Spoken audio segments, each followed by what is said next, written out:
আচ্ছা, একটু খেয়াল করো, আমরা আলোর প্রতিফলন চ্যাপ্টারটা আমরা মোটামুটি ধারণা নিলাম আমাদের হচ্ছে পুরাতন বইয়ের উপর বেস করে। আশা করছি তোমরা পুরাতন বই হচ্ছে ম্যানেজ করে নিয়েছো। তোমরা চেষ্টা করবা যে ওইটা পুরাতন বইটা আগে পড়ে নেওয়ার, তাইলে তোমাদের জন্য সবচেয়ে ভালো হবে এই আলোর প্রতিফলন চ্যাপ্টারটা ভালো করে বোঝার জন্য। তো আমরা এইখানে দেখো একটা যে জিনিসটা দেখা যাচ্ছে সেটা হচ্ছে এখানে কিন্তু আমাদের আলোর প্রতিফলনের আচ্ছা ভাইয়া, ওই পুরাতন বইটা কি আমরা লাইব্রেরিতে পাবো? পুরাতন বইটা লাইব্রেরিতে পাবা না, বাট পুরাতন বইয়ের ওই অধ্যায়টা লাইব্রেরিতে আমি দিয়ে রাখছিলাম এর আগে। তো তোমরা যদি ওইখানে যে বলো তাহলে ওটা দিবে, হ্যাঁ। আচ্ছা, এবার আমরা আসি, এইখানে ফার্স্টেই দেখো একটা চিত্র দেওয়া আছে। তো চিত্রটা এই যে বইয়ে প্রথমে আমাদের পড়ার সময় কিন্তু এই যে এইগুলো খেয়াল করতে হবে। এই যে চিত্রটাই কি বোঝাতে চাচ্ছে, চিত্রটাই বোঝাতে চাচ্ছে যে এই যে যে উপরে আমাদের একটা, মনে করো যে ছোট একটা বাচ্চা দাঁড়ায় আছে, এবং এই ভেতরে পানির ভেতরে ওই বাচ্চাটার একটা প্রতিচ্ছবি দেখা যাচ্ছে। তার মানে আমি এই অধ্যায়ের মধ্যে কি পড়েছি, আমি এই অধ্যায়ের মধ্যে পড়েছি, আমি পড়েছি হচ্ছে একটা দর্পণ নিয়ে পড়েছি। দর্পণ মানে কি, দর্পণ মানে হচ্ছে আয়না, আয়না নিয়ে পড়েছি। এখন এই আয়না নিয়ে যেহেতু আমি পড়েছি, তাহলে এইখানে ওটার সাথে এটাকে রিলেট করার চেষ্টা করতে হবে। কিভাবে রিলেট করব ভাইয়া, আমি তো বুঝতে পারছি না কিভাবে রিলেট করা যায়। আচ্ছা, দেখো এই যে যে মানুষটা আছে, এই মানুষটাকে তুমি চিন্তা করবা, এই মানুষটাকে চিন্তা করবা হচ্ছে লক্ষ্যবস্তুর সাথে। তাহলে মানুষটা হচ্ছে কি বলতো, লক্ষ্যবস্তু। তাহলে মানুষটা যেহেতু লক্ষ্যবস্তু, তাইলে এই নিচের এই এই যে যে মানুষটার যে একটা প্রতিচ্ছবি দেখা যাচ্ছে, এটার নাম কি হবে, এটাকে আমরা বিম্ব বলবো। কেউ যদি এটাকে প্রতিবিম্ব বলে তাও কোনো সমস্যা নেই, ওকে। কেউ যদি এটাকে প্রতিবিম্ব বলে তাও কোনো সমস্যা হবে না। আচ্ছা, তো এখন প্রশ্ন হচ্ছে তাহলে ভাইয়া এখানে দর্পণ কোনটা, দর্পণ কোনটা এখানে? আমরা তো দর্পণে সাধারণত লক্ষ্যবস্তু, দর্পণের সামনে যদি লক্ষ্যবস্তু থাকে তখন আমরা আসলে কি করতে পারি, আমরা তখন হচ্ছে আহ, তখন হচ্ছে আমরা ওই লক্ষ্যবস্তুটার একটা বিম্ব দেখতে পাই। তাহলে দর্পণের সামনে না দাঁড়ালে তো দেখতে পাবো না, তাহলে এইখানে কেমনে দেখা যাচ্ছে? এইখানে আসলে ওই যে পানির যে পৃষ্ঠটা আছে, ওই পানির পৃষ্ঠটা হচ্ছে দর্পণ হিসাবে কাজ করতেছে। তাহলে পানির পৃষ্ঠটাও যেহেতু একটা মসৃণ, আর ওই মসৃণ তলে আলোর নিয়মিত প্রতিফলন ঘটে, তার মানে ওই পানির পৃষ্ঠটাও কিন্তু এখানে আসলে কি হিসাবে কাজ করছে, দর্পণ হিসাবে কাজ করতেছে। এই জন্য এই ছবিটা থেকে তোমাকে এইভাবে করে কিন্তু এই জিনিসটা বুঝে নিতে হবে যে তাহলে এইখানে এটা হচ্ছে আমাদের লক্ষ্যবস্তু, আর এইখানে নিচের দিকে যেটা আছে এটা হচ্ছে আমাদের বিম্ব, ওকে। আর মাঝখানে যে এই যে পানির যে লেয়ারটা আছে, এই পানির লেয়ারটাকে আমরা কি বলতেছি বলো তো, পানির লেয়ারটাকে আমরা বলতেছি হচ্ছে দর্পণ হিসাবে কাজ করতেছে। তাহলে বিষয়টা সবাই কি বুঝতে পারলাম? জি ভাইয়া। আচ্ছা, তাহলে আমরা ফার্স্টে আমাদের নতুন বইয়ের আমরা প্রথম পৃষ্ঠার এই বিষয়টা কিন্তু আমরা ক্লিয়ার হয়ে গেলাম। আচ্ছা, এরপরে আমাদের এইখানে এই যে যে ঘটনা, এই ঘটনার আমাদের কিছু ব্যাখ্যা নিচের দিকে দেওয়া আছে। এই ব্যাখ্যার মধ্যে সবচেয়ে গুরুত্বপূর্ণ জিনিসটা হচ্ছে এই যে নিচে আমি বারবার করে বলেছিলাম যে এই যে আলোটা, আলোটা হচ্ছে আমাদের কি ধরনের তরঙ্গ, এই যে এখানে আমাদের উল্লেখ করা আছে, এটাকে আমরা কি বলতেছি বলতো, বিদ্যুৎ চৌম্বকীয় তরঙ্গ। সবাই কি দেখতে পাচ্ছ? জি ভাইয়া। আচ্ছা, এবার কি ভালো দেখতে পাচ্ছ নাকি আগের মতোই দেখতে পাচ্ছ? হ্যাঁ, ভালো করে দেখা যাচ্ছে এবার। আচ্ছা, ওকে। তো এই ক্ষেত্রে আমরা দেখো এখানে যে ব্যাপারটা পাইলাম, তাহলে সবাই আশা করি এই জিনিসটা ক্লিয়ারলি বুঝছো, হ্যাঁ। তাহলে প্রথম পৃষ্ঠা নিয়ে কারো কোনো কনফিউশন আছে? না ভাইয়া। আচ্ছা, ওকে। তো আমরা এই জিনিসটা বুঝে গেলাম। এরপরে আমরা সেকেন্ড পৃষ্ঠায় চলে আসি। তো সেকেন্ড পৃষ্ঠায় এখানে কিন্তু আমরা সাধারণত এই জিনিসগুলো খেয়ালই করি না, কিন্তু আমরা তো যেহেতু পড়ে ফেলেছি, তাহলে আমরা এই জিনিসগুলো এখন হচ্ছে এইগুলো সম্পর্কে একটু বুঝতে পারবো। দেখো, ফার্স্টে যে ব্যাপারটা আছে সেটা হচ্ছে আমাদের দেখো এই অধ্যায় শেষে আমরা আসলে কি কি বিষয়গুলো জানবো, তো সেই বিষয়গুলোর সাথে আমরা একটু রিলেট করার চেষ্টা করি। দেখো, আলোর প্রকৃতি ব্যাখ্যা করতে পারবো। তাহলে আলোর প্রকৃতি আমরা হচ্ছে ব্যাখ্যা করতে পারবো। আলো, এই যে আমরা পড়েছিলাম আলোর মধ্যে হচ্ছে বিভিন্ন ধরনের হচ্ছে, মানে আমাদের যে হচ্ছে তরঙ্গের যে একটা হচ্ছে রেঞ্জ এর মধ্যে আমরা শুধু দৃশ্যমান আলোটা হচ্ছে 400 ন্যানোমিটার থেকে 700 ন্যানোমিটার পর্যন্ত, আর বাকি আরও বিভিন্ন ধরনের হচ্ছে তরঙ্গ থাকতে পারে। কোনোটা হচ্ছে অবলাল রশ্মি, কোনোটা হচ্ছে তোমার আলট্রাভায়োলেট, আরও বিভিন্ন ধরনের জিনিস আমরা দেখেছিলাম। তো সেইগুলো হচ্ছে আলোর প্রকৃতির মধ্যে পড়বে।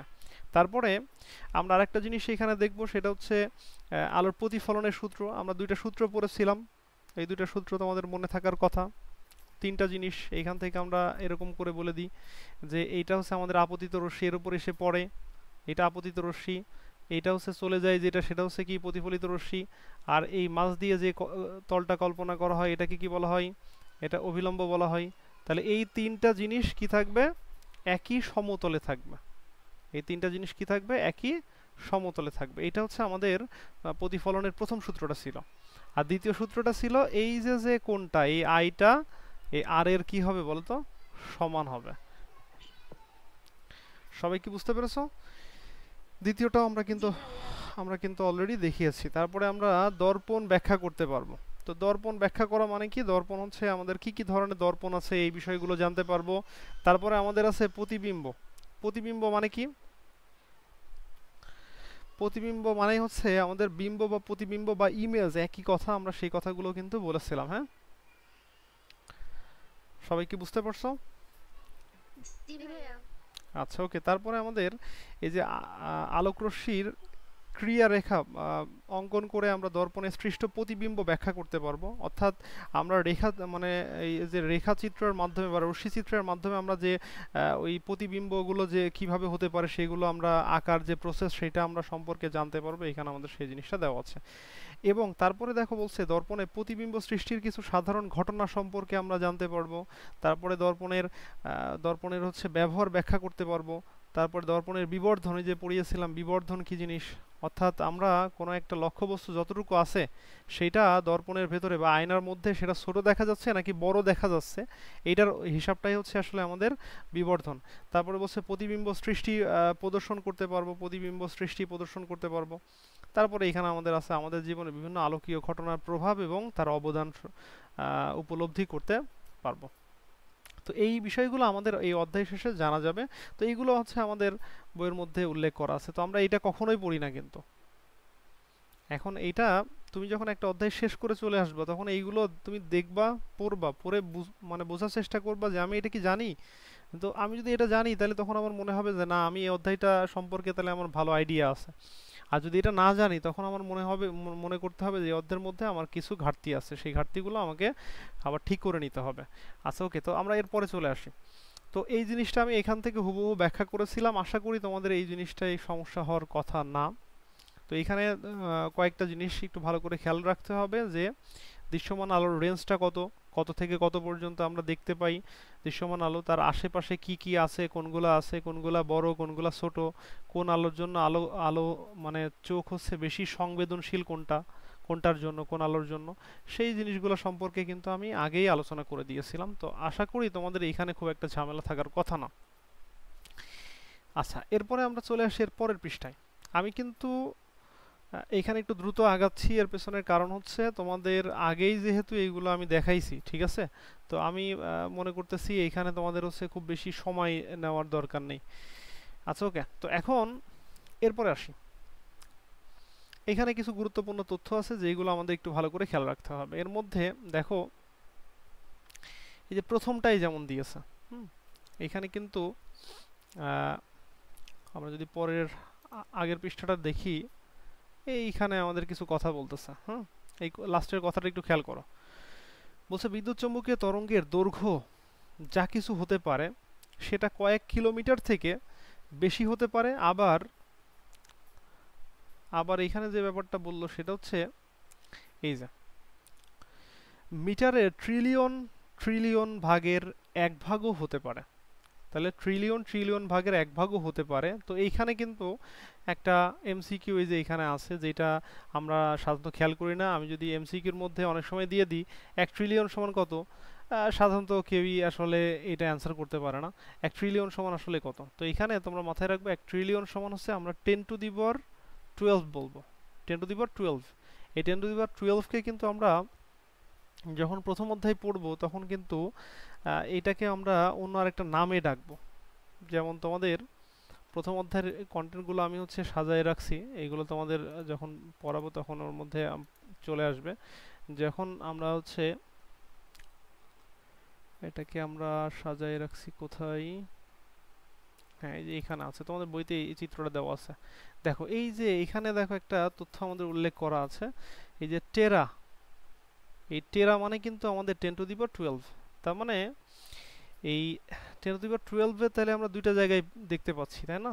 তো এখানে একটা জায়গায় হচ্ছে আমরা যেখানে দেখাচ্ছিলাম সেইখানে, আমরা কি সে জায়গায় ফিরে চলে গেলাম নাকি?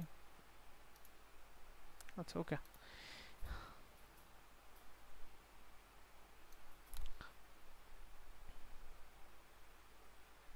আচ্ছা আমি এখানে ছিলাম, মেবি এখানে। তো এই যে তাহলে ট্রিলিয়নকে আমরা আসলে টেরাও বলতে পারি, তাই না? তাহলে 1 টেরা সমান আমরা কি বললাম, 1 টেরা সমান আহ, 1 টেরা সমান সমান হচ্ছে এই সেম জিনিস।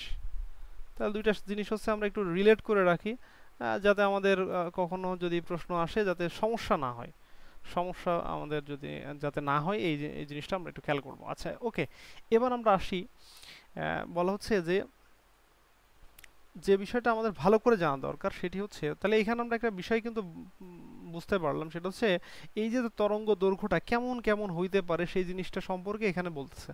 আচ্ছা এরপর আমরা চলে আসি যে এই লাইনটা আমি কিন্তু বারবার তোমাদের কিন্তু বলতেছি, সেটা হচ্ছে এই যে আমাদের 400 ন্যানোমিটার থেকে আমরা কি 700 ন্যানোমিটার পর্যন্ত যেটা আমরা দেখতে পাই সেটাই হচ্ছে আসলে বিদ্যুৎ চৌম্বকীয় তরঙ্গ, এইটাই আমরা দেখতে পাই, ঠিক আছে? এটাই কিন্তু আমরা দেখতে পাই। তো এইখানে আমাদের দৃশ্যমান আলোর যে তরঙ্গ দৈর্ঘ্যের রেঞ্জ, এটা আসে অনেক সময়ই আসে। এই ক্ষেত্রে তোমাদের এটা খুব ভালো করে মুখস্থ করে রাখতে হবে, সেটা হচ্ছে 400 ন্যানোমিটার থেকে 700 ন্যানোমিটার। 400 হচ্ছে বেগুনি আর 700 হচ্ছে লাল, এটা তোমাদেরকে কিন্তু খেয়াল রাখতে হবে।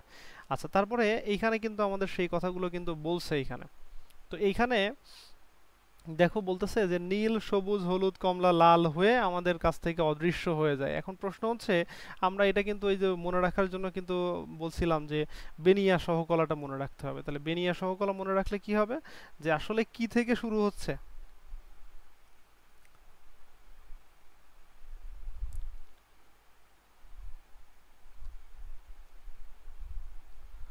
তাহলে আমরা বেগুনি থেকে শুরু হবে, বেগুনি, নীল, আসমানি, আমাদের সবুজ, হলুদ, কমলা এবং লাল। এই লাল তারপরে যেটা আসে সেটা তো আর আমরা দেখতে পাবো না, এর আগে যেটা আছে সেটা তো আর আমরা দেখতে পাবো না, তাই এখান থেকে আস্তে আস্তে শুরু হয়ে এখানে এসে অদৃশ্য হয়ে যাচ্ছে, এরপরে আমরা আসলে দেখতে পাচ্ছি না।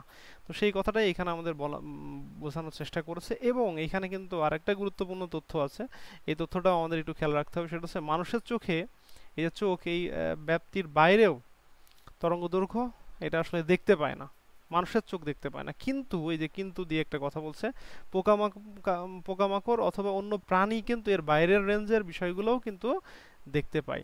সো আমাদের এইখানে কিন্তু একটা জিনিস আমরা বুঝলাম যে মানুষের ওই রেঞ্জটা আছে 400 থেকে 700 ন্যানোমিটার, কিন্তু পোকামাকড় বা অন্যান্য প্রাণীর কিন্তু এই রেঞ্জটা এর থেকেও বেশি হইতে পারে। তার মানে তোমরা হয়তো এখন এই ধরনের ডিভাইস দেখছো কিনা জানি না, কিছু ডিভাইস এখন তৈরি হয়েছে, মনে করো ট্যাবলেটের মতো এরকম একটা ডিভাইস। এখন এই ডিভাইসে তুমি মনে করো যে ঘরের মধ্যে একদম অন্ধকার, অন্ধকার ঘরে তুমি লাইট অফ করে রেখে দিয়েছো, একদম অন্ধকার, একদম মনে করো তুমি কিছু দেখতে পাচ্ছ না, কিন্তু তুমি ওই ট্যাবলেটে ক্যামেরাটা অন করো, নাইট ভিশন ক্যামেরা। এখন ওই নাইট ভিশন ক্যামেরা অন করলে দেখবে একদম মনে করো যে পরিষ্কার দেখা যাচ্ছে, ওকে, একদম পরিষ্কার দেখা যাচ্ছে। তো এই এই ধরনের হচ্ছে আমাদের বিষয় থাকতে পারে। তার মানে ওই ক্যামেরাতে আসলে আমাদের যে দৃশ্যমান যে রেঞ্জটা তার বাইরের জিনিসগুলোও আসলে সে দেখতে পাচ্ছে, বিধায় ওই রাত্রেবেলাও সে কিন্তু দেখতে পাচ্ছে। তো যাই হোক, এখন বিষয় হচ্ছে আমরা এরপরে আসি, এরপরের যে বিষয়টা, এই যে এখানে আমাদের একটা কথা বলেছে, সেটা হচ্ছে যে এখানে এখানে আমাদের হচ্ছে দুইটা জিনিস আমি কিন্তু এখানে আগের আলোচনায় কিন্তু এখানে যে আমি বলছিলাম এই যে এটা খুবই গুরুত্বপূর্ণ, এই জন্য এখানে আমি কিন্তু বারবার করে বলছি। দেখো এখানে কিন্তু আমি মনে রাখতেছি কি 400 থেকে 700 ন্যানোমিটার, তো 400 হচ্ছে বেগুনি আর এই 700 হচ্ছে লাল। তো আমি বেগুনি থেকে বলছিলাম যে বেগুনি মানে হচ্ছে আমাদের যেটাকে আমরা বলে থাকি হচ্ছে ভায়োলেট বা বেগুনি। তো এই ভায়োলেটের এর থেকেও যদি হচ্ছে এই পাশে থাকে, মানে যে এর থেকেও এই পাশে যদি থাকে, তখন এটা হয়ে যাবে এইদিকে, তখন এটা হয়ে যাবে এর থেকেও বেশি।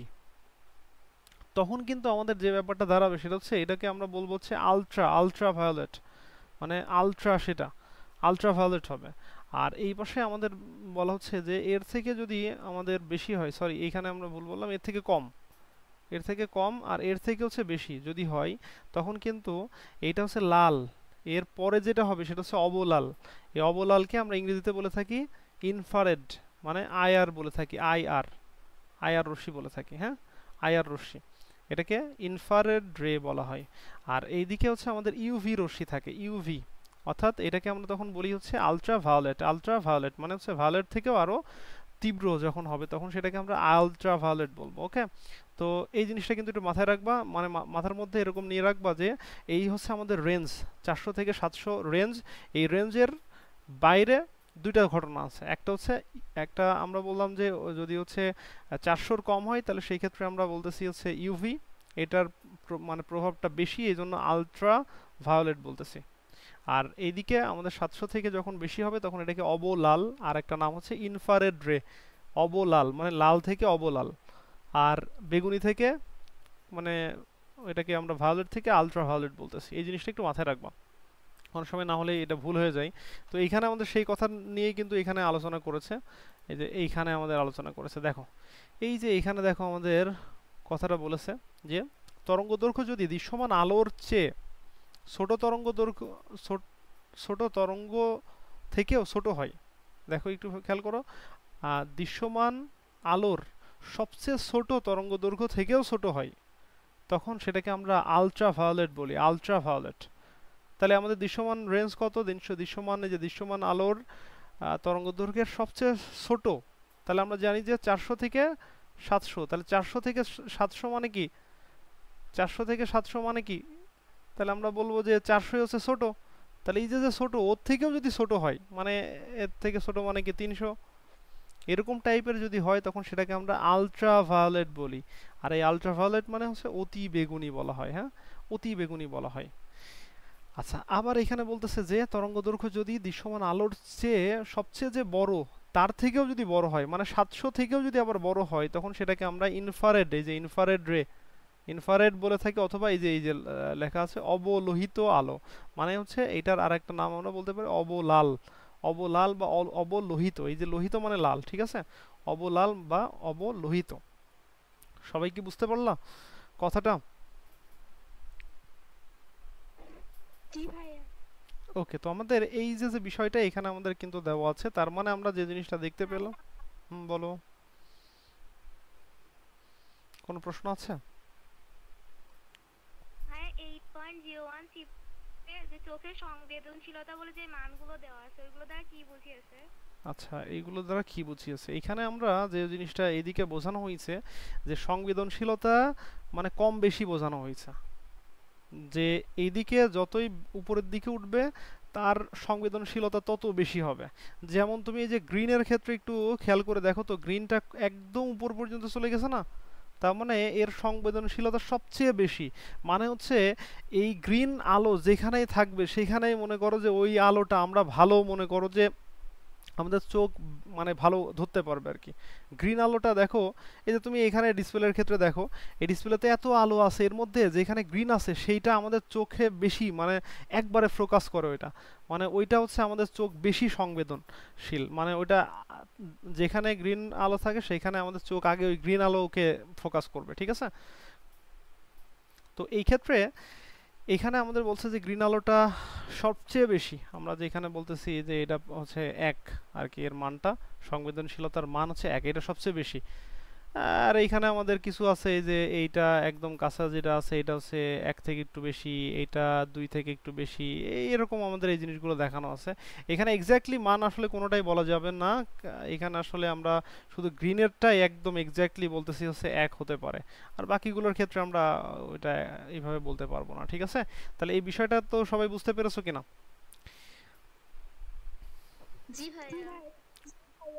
তোমরা কিন্তু একটা জিনিস খেয়াল করবা, যদি কখনো হচ্ছে কেউ তোমার হচ্ছে এই যে ছুটির মধ্যে অনেকে হচ্ছে বাইরে থেকে আসবে, আবার অনেকে হচ্ছে বেড়াতে যাবে, এই বেড়ানোর সময় তোমরা দেখবা যে রাস্তার বাঁকে যে হচ্ছে এই যে বিভিন্ন ধরনের হচ্ছে কিলোমিটার পোস্ট, মানে হচ্ছে তোমার কিছু হচ্ছে সাংকেতিক চিহ্ন বা বিভিন্ন ধরনের জিনিস কিন্তু ডিরেকশন দেওয়া থাকে। এইগুলো সাধারণত ম্যাক্সিমাম সময় হচ্ছে সবুজ দেওয়ার চেষ্টা করে বেশি, কারণ ওই সবুজ আলোটা হচ্ছে আমাদের চোখ বেশি সংবেদনশীল। এই জন্য আসলে ওই বোর্ডগুলো হচ্ছে সবুজ টাইপের করার চেষ্টা করে, যাতে লোকজন যাওয়ার সময় ওইটা চোখে দ্রুত ধরা পড়ে। ঠিক আছে? আচ্ছা, এরপরে আমরা আসি, এটা আমাদের গেল। এখান থেকে আমরা আসলে আলট্রাভায়োলেট এবং হচ্ছে ইনফ্রারেড রে অবলোহিত যে আলোগুলো সেগুলো সম্পর্কে আমরা জানতে পারলাম। এবং এরপরে আমাদের যে ব্যাপারটা আছে সেটা হচ্ছে ইনফ্রারেড রে সম্পর্কে এখানে একটা কথা বলা আছে। এই কথাটা কিন্তু খুবই গুরুত্বপূর্ণ, এই জিনিসটা একটু সুন্দর করে পড়ে ফেলতে হবে। আমি এর আগের দিনে তোমাদের পড়তে বলেছিলাম। তো এখানে কি বলা আছে, এই যে ইনফ্রারেড রের কথা বললাম, মানে অবলোহিতর কথা বললাম, এই যে এখানে আমাদের আছে, হ্যাঁ। তো এই অবলোহিতর কথা যে বললাম, এটা খালি চোখে দেখা যায় না, মানে খালি চোখে আমরা দেখতে পাবো না। তো এইখানে বলছে টেলিভিশনের রিমোট কন্ট্রোলার ইউনিট থেকে আসলে এই ইনফ্রারেড আলো বের হয়, সেখান থেকে আমরা ওই আলো দেখি না। এই যে তুমি এখনো হচ্ছে বাসা বাড়িতে যখন দেখতেছো যে রিমোট আছে, ওই রিমোটে যখন আমরা টিভির হচ্ছে মনে করো যে চ্যানেল চেঞ্জ করি অথবা যে যোগাযোগটা করি টিভির সাথে রিমোট দিয়ে, তো ওইখানে কিন্তু আমরা কোনো আলো দেখতে পাই না। বাট কি হয়, এটাকে যদি আমরা দেখতে চাই তাহলে আমরা একটা কাজ করব, সেটা হচ্ছে মনে করো যে তুমি ফোনের ক্যামেরাটা নিয়ে ওই হচ্ছে রিমোটের একদম যে মাথার দিকে যে অংশটা থাকে সেটা হচ্ছে তোমার একটা এলইডি বাল্ব মতো থাকে। তো এলইডি বাল্বের ওইখানে ক্যামেরাটা ধরে ওই রিমোটটা চাপ দিতে হবে।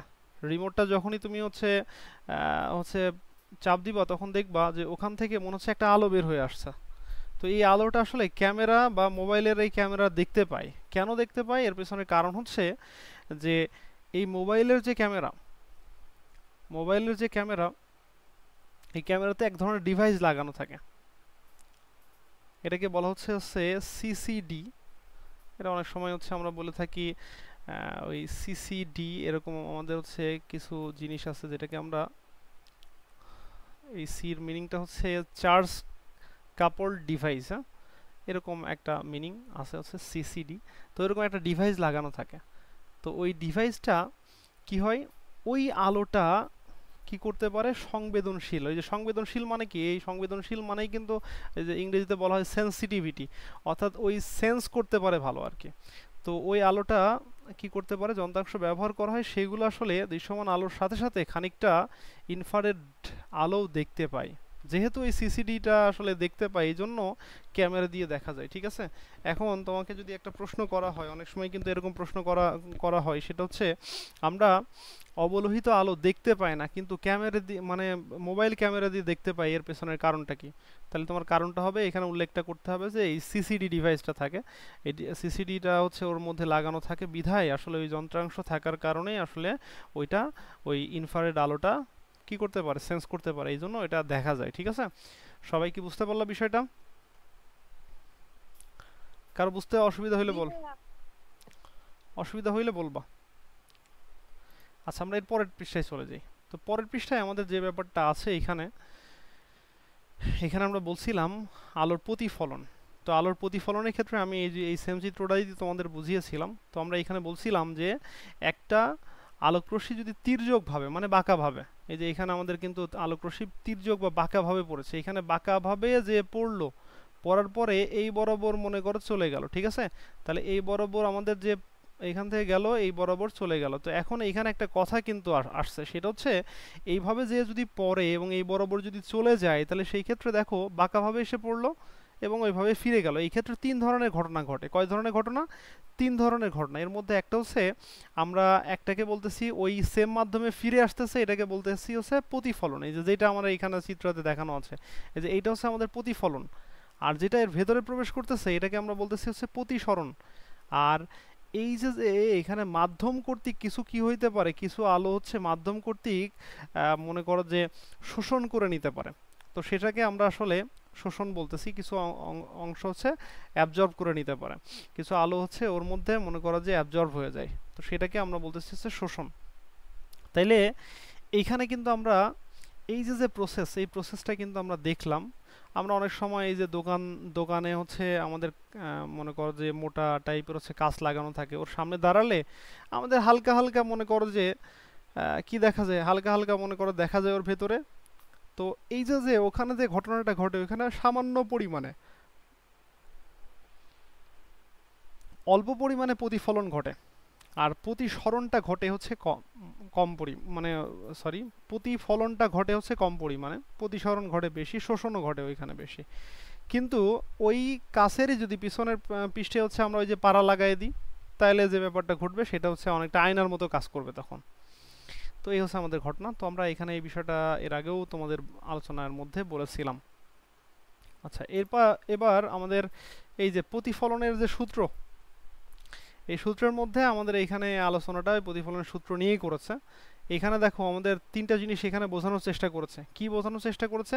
আমাদের এই যে যে এখানে যে বক্সটা আছে, দেখো এই বক্সটা কিন্তু আমাদের, এই যে বক্সটা, আশা করি সবাই দেখতে পাচ্ছ যে বক্সটা আমি আঁকানোর জি চেষ্টা ভাইয়া। করতেছি।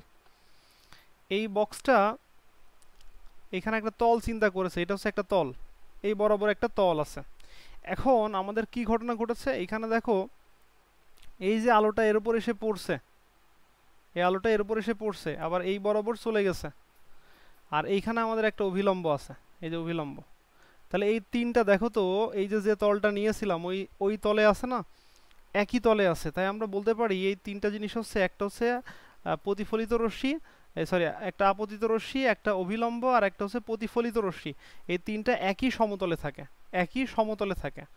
তো আমরা এখানে এই জিনিসটা একটু, এখানে আমাদের নতুন বইতে একটু ঘুরিয়ে বলেছে, তো আমরা এরকম ঘুরিয়ে বলবো না, ঘুরিয়ে বললে আমাদের মনে থাকবে কম। যদি আমরা বুঝে যাই তাহলে এটা মনে রাখা খুবই ইজি, কিন্তু তোমাদের অনেকেই হচ্ছে এটা ফার্স্টেই বুঝবা না, সেই ক্ষেত্রে আমার মনে হয় যে এইভাবে চিন্তা করাটাই ভালো, যে আপতিত রশ্মি, অভিলম্ব এবং প্রতিফলিত রশ্মি একই সমতলে থাকে, মানে এই একই লাইনে থাকবে, একই সমতলে থাকবে। তো এইখানে আমাদের সেই কথাটাই বোঝাইছে এইভাবে যে আপতিত রশ্মি এবং লম্ব দিয়ে যে সমতল কল্পনা করে নিয়েছি, প্রতিফলিত রশ্মিও একই সমতলে থাকবে। ওকে, তার মানে আমরা এই তোমার হচ্ছে লম্ব এবং প্রতিফলিত রশ্মি যে সমতল কল্পনা করে নিয়েছি, প্রতিফলিত রশ্মিও একই সমতলে থাকবে। তার মানে আমরা এই তিনটা জিনিস একই সমতলে থাকবে, সেটাই কিন্তু এখানে বোঝাতে চেয়েছে। তো আমরা এইভাবে বলবো যে প্রতিফলনের প্রথম সূত্রটা হচ্ছে প্রতিফলিত রশ্মি, সরি, আপতিত রশ্মি, অবিলম্ব এবং প্রতিফলিত রশ্মি একই সমতলে থাকে। আর দ্বিতীয় সূত্রটা আমরা তো সবাই, এটা হচ্ছে খুব সহজেই মনে রাখা যায়, সেটা হচ্ছে প্রতিফলিত প্রতিফলন যে কোনটা, আপতন কোনটা, এই দুটা সেম হবে, মানে সমান হবে, দুটা জিনিস সমান হবে। এই জিনিসটা একটু মাথায় রাখবা, এটা কিন্তু খুবই গুরুত্বপূর্ণ, এবং তোমাদের এর আগে আলোচনার মধ্যেও কিন্তু আমি এটা খুব গুরুত্ব দিয়েই হচ্ছে বলেছিলাম। হ্যাঁ, সবাই কি বুঝতে পেরেছো কিনা? জি ভাইয়া। আচ্ছা, ওকে। তো আমরা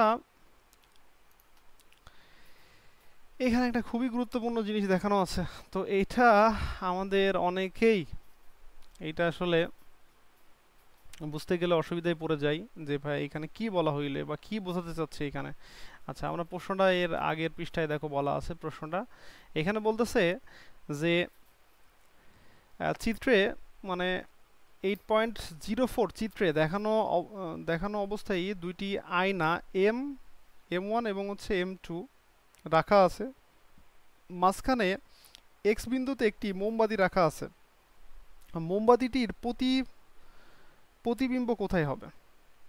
তো এই জিনিসটা খুব ভালোভাবে রিলেট করা যায় এইখানে, আসলে যে জিনিসটা আমাদের বোঝাতে চেয়েছে এই জিনিসটা খুব ভালোভাবে রিলেট করা যায়। আমি যখন ছোটোবেলায় মনে করো যে ওই হচ্ছে সেলুনে চুল কাটতে যাইতাম, তখন এই জিনিসটা খুব ভালোভাবে পর্যবেক্ষণ করতাম। সেটা হচ্ছে, সেলুনে চুল কাটতে গেলে সব দিকে আয়না দেওয়া থাকে, ফলে ওর মধ্যে ঢুকলে মনে হইতো যে একটা আয়নার মধ্যে আরেকটা আয়না আছে, আরেকটার মধ্যে আরেকটা আছে, এরকম অনবরত মনে করো অনেকগুলো চিত্র দেখা যেত। তো এইটা আসলে আমরা একটা আয়নার ক্ষেত্রে কিন্তু এরকম পর্যবেক্ষণ করি না। যদি তুমি হচ্ছে একই সাথে দুইটা আয়না তোমার মনে করো যে থাকে, তখন কিন্তু ওই আয়নাতে তুমি এই জিনিসটা খুব ভালোভাবে পর্যবেক্ষণ করতে পারবা। দুইটা আয়না মনে করো যে তোমার সামনে এবং পেছনে যদি থাকে, তাহলে দেখবা যে ওই আয়নার মধ্যে একাধিক চিত্র দেখা যাচ্ছে, অনেক চিত্র, মানে এটা হচ্ছে অনেকগুলো চিত্র। তো এইখানে কিভাবে বোঝাচ্ছে জিনিসটা একটু বোঝানোর চেষ্টা করি আমি। তো দেখো, এখানে বলছে আয়নার প্রতিবিম্ব দেখা যাবে। উত্তরে এখানে বলতেছে আয়নার প্রতিবিম্ব দেখা যাবে। বলছে সেই প্রতিবিম্ব, সেই প্রতিবিম্বটি আয়নায় প্রদর্শিত হবে, এইভাবে চলতেই থাকবে। মানে কি, মনে করো যে আয়নায় একটা প্রতিবিম্ব দেখা গেল, ওই প্রতিবিম্বর আবার প্রতিবিম্ব দেখা যাবে, ওই প্রতিবিম্বর আবার প্রতিবিম্ব দেখা যাবে, এইভাবে কন্টিনিউয়াসলি চলতে থাকবে এবং আয়নার মধ্যে অসংখ্য চিত্র দেখা যাবে। তো এই ক্ষেত্রে আমাদের এইখানে দেখো, এইখানে আমাদের কি বোঝানো হয়েছে, দুইটা আয়না দেখানো হয়েছে। এইটা একটা আয়না, এইটা একটা আয়না, দুইটা আয়না আমাদের এখানে দেখাইছে। তো এখন এইখানে এই দুইটা আয়নায় যদি আমি কোন একটা বস্তুকে দেখাই, মানে ব্যাপারটা হচ্ছে কি, মনে করো যে আমি এই যে হচ্ছে তোমার এই যে যে মোমবাতিটা আছে, যে এই মোমবাতিটার দিকে খেয়াল করবা, হ্যাঁ?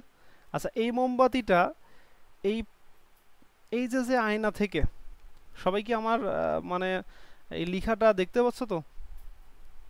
জি ভাইয়া। আচ্ছা, দেখা যায়। তো এখন এই যে যে আয়নাটা আছে, এই যে যে আয়নাটা আছে, তাহলে এই আয়নার ক্ষেত্রে আমি দেখো, এই আয়না থেকে এই প্রথম মোমবাতিটা এই আয়না থেকে কতটুকু দূরে আছে, একদম কাছাকাছি আছে না? জি ভাইয়া। একবারে কাছাকাছি আছে, দেখো। তাহলে এই যে যেহেতু কাছাকাছি আছে, আমরা জানি যে সমতল দর্পণের বৈশিষ্ট্যই তো এটা, যে যত কাছে থাকবে লক্ষ্যবস্তু, তাহলে বিম্বও তত কাছেই তৈরি হবে। তাহলে এই বিম্বটা এখানে তৈরি হয়েছে, তার মানে এটা হচ্ছে আমাদের বস্তু, আর এইটা হচ্ছে আমাদের সেই বিম্ব, হ্যাঁ?